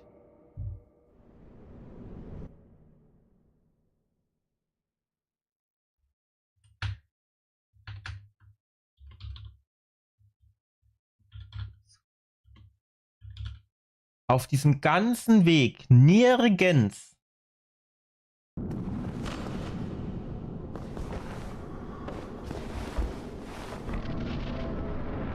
Leuchtfeuer geben soll. Und wenn ich hier runter springe, nehme ich Schade, oder wie ist das? Alter!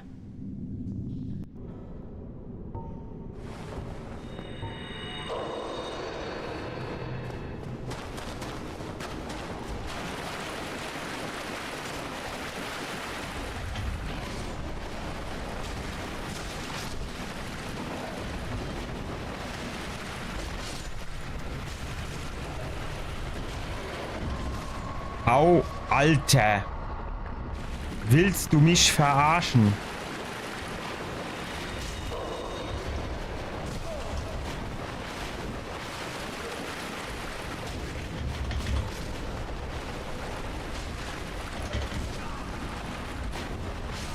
Jetzt mal ohne Scheiß. Ich habe das irgendwie so in Erinnerung, als wäre das irgendwie leichter gewesen.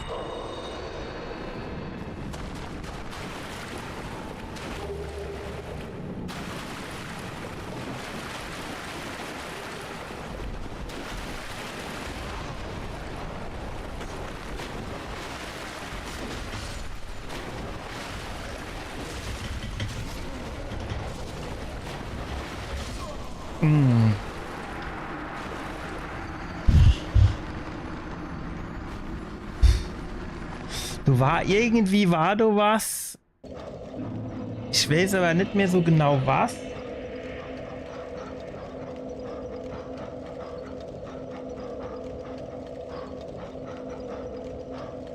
Wie wir den bekämpfen konnten, relativ gut.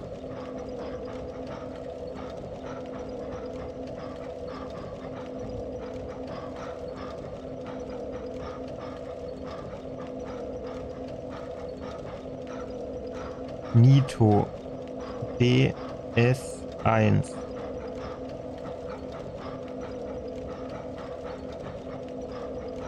Was schreibe die hier, wie man gegen kämpfen soll?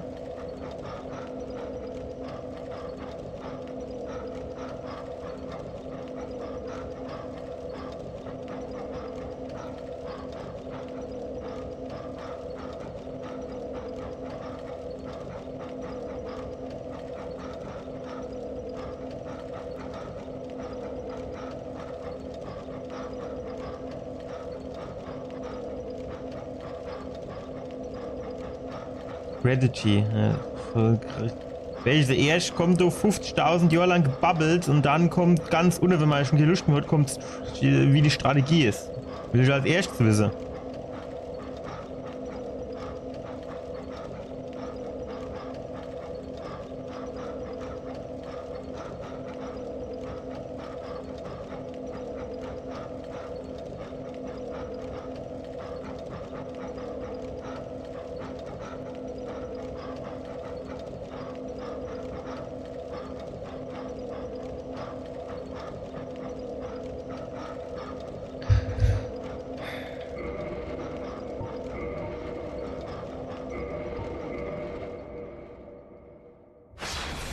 Also es wäre jetzt grundsätzlich schon mal ganz geil, wenn man hier irgendwie die Möglichkeit hätte, einen Ring zu haben, der den Fallschade reduziert. Aber ich weiß nicht, ob wir den Ring haben. Warte mal. So habe ich mir das nicht vorgestellt.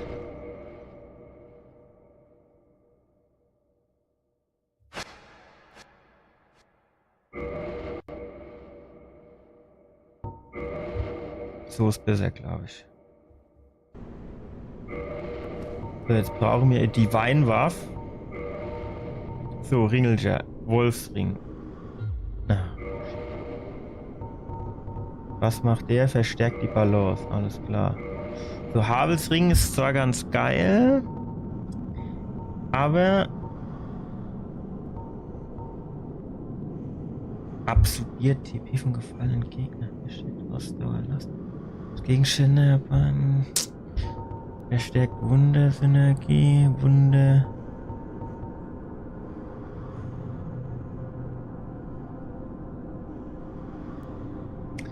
Ich verstehe halt nicht.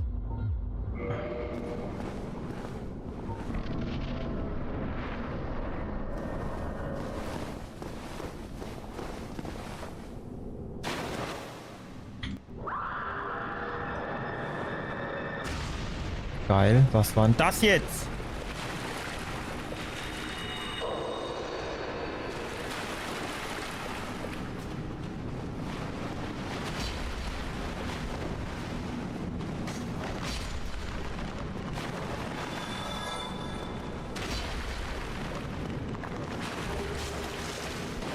Ey, stopp mal jetzt. Wo kommen die dann jetzt alle gar her?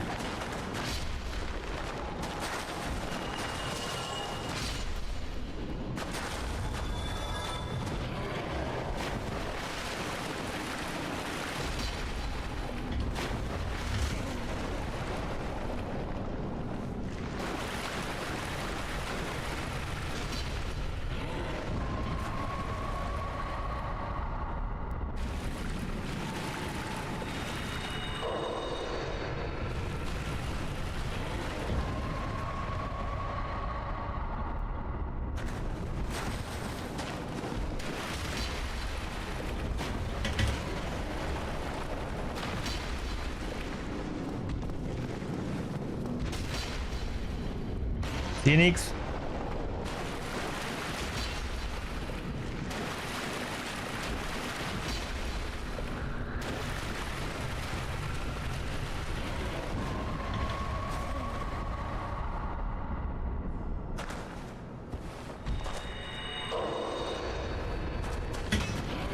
Ey, Alter! Alter!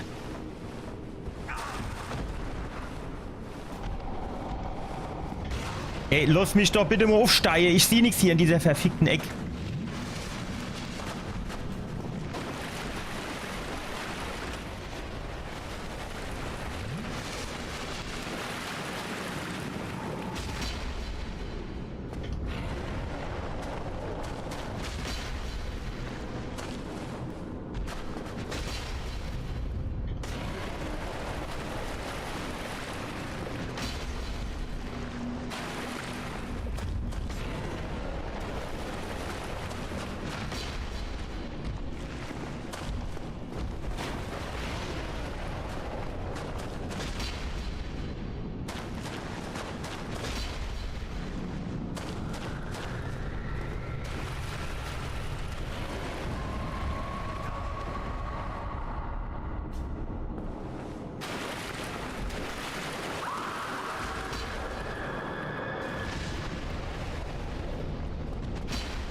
Traue mir uns jetzt hier so die Höhle ein bisschen zu erforschen. Wir müssen ja eh in gewisser Weise, weil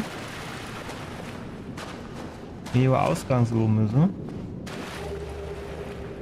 Aber ich will jetzt hier gerade keine Skelette. Oder sind die alle gar weggenibbelt, weil ich den kaputt gemacht habe. Na komm, wir hocken uns jetzt erst mal an.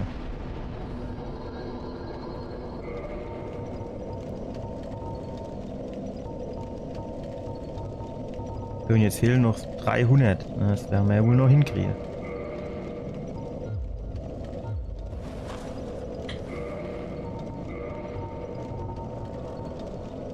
So, das sind natürlich mehr, sind 3000 oder so. Aber ist egal. Das eine Level machen wir noch. Kondi Wigge.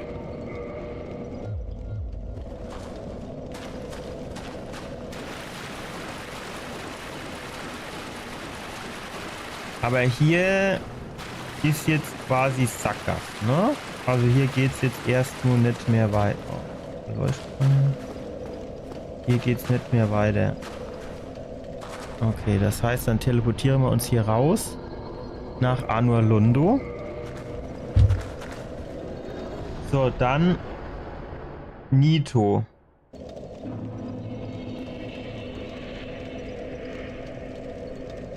Zu dir kommen lassen. Die Weinwaffe.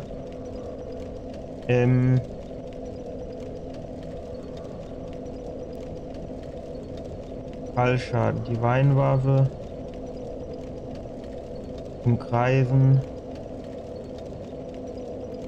Schwerer Angriff. Von hinten. So.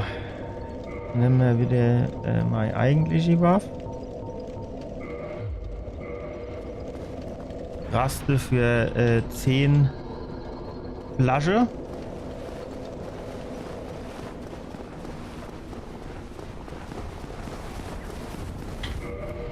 Mache hier Safe Game.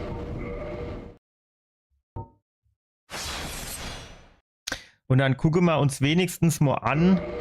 Ich weiß jetzt nicht, ob man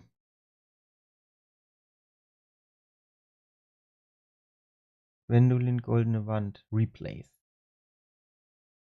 Also ich weiß jetzt nicht genau, ob man den Boss jetzt quasi spiele, mache. Dann müssen wir uns erst mal angucken, ob der was kann. Aber mir laufe jetzt zuerst nur hin und gucke mal, wer das so ist. Es kann natürlich auch sein, das weiß ich jetzt tatsächlich nicht so genau, dass wir hier jetzt tatsächlich gar nicht direkt beim Boss sind, sondern dass wir auch hier wieder zuerst in so ein kleines Gebiet reinkommen, bevor wir dann zum Boss gehen. Schauen wir einfach mal. Aber ich kann mich auch noch an so Tunnel erinnern, in dem so wieder dieses Wildschwein war, wo wir schon im Mode gekämpft haben. Genau, da hinten ist es doch. College. Kann der was?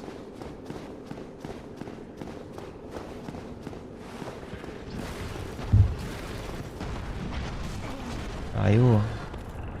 Dunkelhoff jetzt, ne?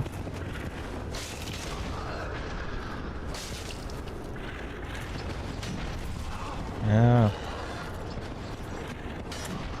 Was lernen wir da draus? Hoffentlich kommt er uns da nicht hinterhergelaufen.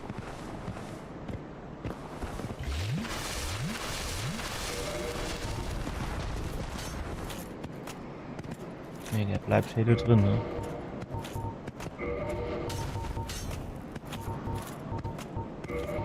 Wahre Zähnchen.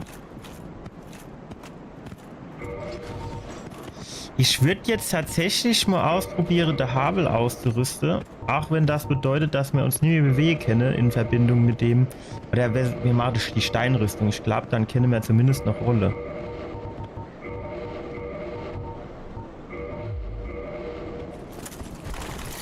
Bisschen behäbig, aber so grundsätzlich geht's.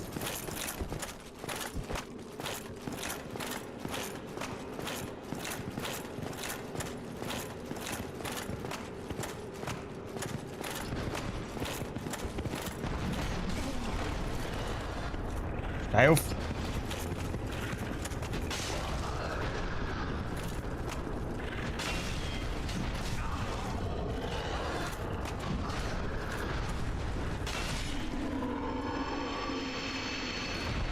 Tschüss.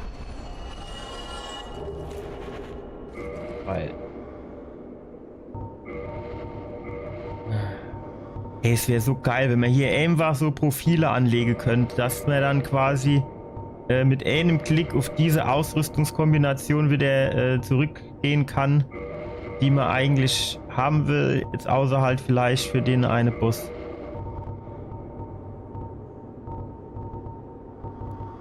Göttlich. Wo ist dann mein Claymore? Ah, hier. Zack.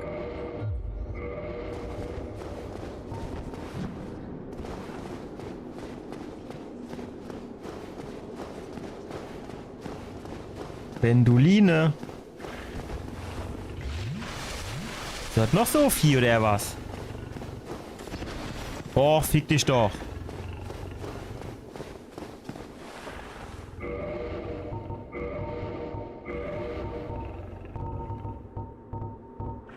Mir dieses dumme Gegner-Recycling hier.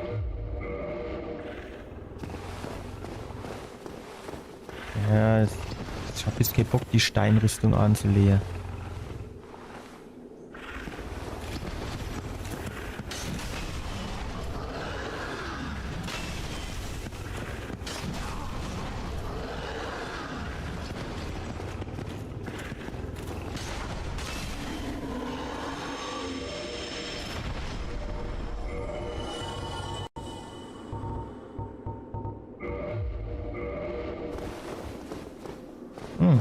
Leuchtfeuer, geil. Ja, warte mal, das war dieses komische Level, ist doch nicht, du ist glaube ich der Matteo gestoppt, ne? Im DLDU oder ne, im Soulskeeper oder wie ran oder wie der geheißt hat. Ja, ich glaube schon. Ich meine, da wäre Matteo gestoppt. Und da sind halt ein Haufe Zauberer und so Gedöns. Was bringt denn das hier? Wenn wir jetzt hier alle drei Puppe. 15.000. Und wenn wir jetzt quasi noch Heldeseel machen, Dodi zum Beispiel. 10.000. Dann könnte man hier tatsächlich noch mal aufsteigen. Wirklich mehr Schaden. Man kann nie genug Schaden machen.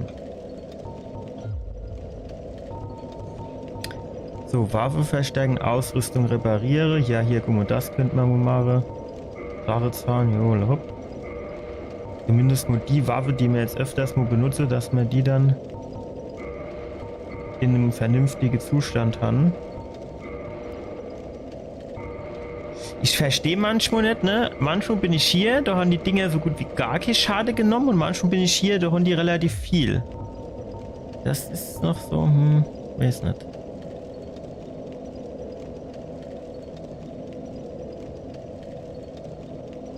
Entfachen.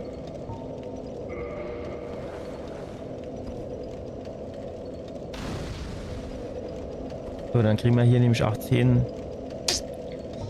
Gut. So, ja Leute, dieses Gebiet gucken wir uns dann, würde ich sagen, am Samstag an. Hab jetzt aus meiner Sicht noch nichts vor am Samstag, müsste also eigentlich klappen und hinhauen.